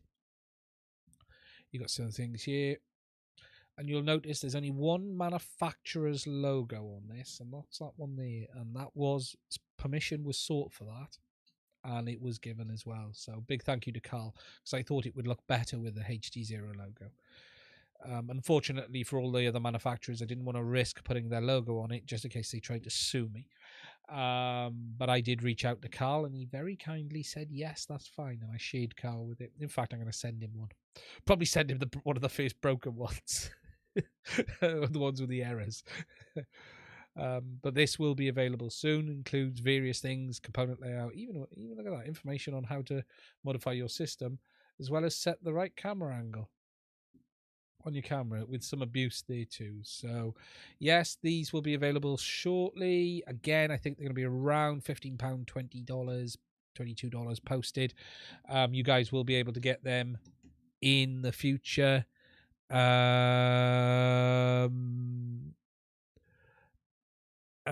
tested positive today. Expander, sorry about that, mate. Happy New Year. Bobby Bags, thank you for that. Happy New Year to you. It's been a pleasure. Thank you, GMI. Unfortunately, well, I was tested negative, so I'm not convinced. I had the cold before COVID. Looks better with 3D HD, with the HDZero. It does. It does. So guys, look after yourselves. Stay safe. Stay lucky. We'll be live again next Sunday night. Same time, same place. Hopefully I'll be a bit better by then. No more coughing. I'm going to sit here, finish my beer. I'm going to try and stop doing stuff now on the other stuff. I've been at it for like 3 days, so I need a bit of a break. I'm going to try and record some content tomorrow. The plan is to get some content done.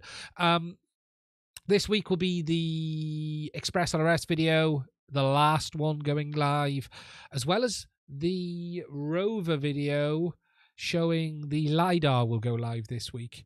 It definitely feels different than a common cold. 100% expander. That's how I was. I had a cold first, and that was negative for like 5-6 days, and then I woke up and felt different. And I said to the wife, I don't feel the same. I said, I feel odd. And then a cough started, and I still tested negative until day 3, and then tested positive. And then I was super positive. To give you an idea, it's quite funny, this.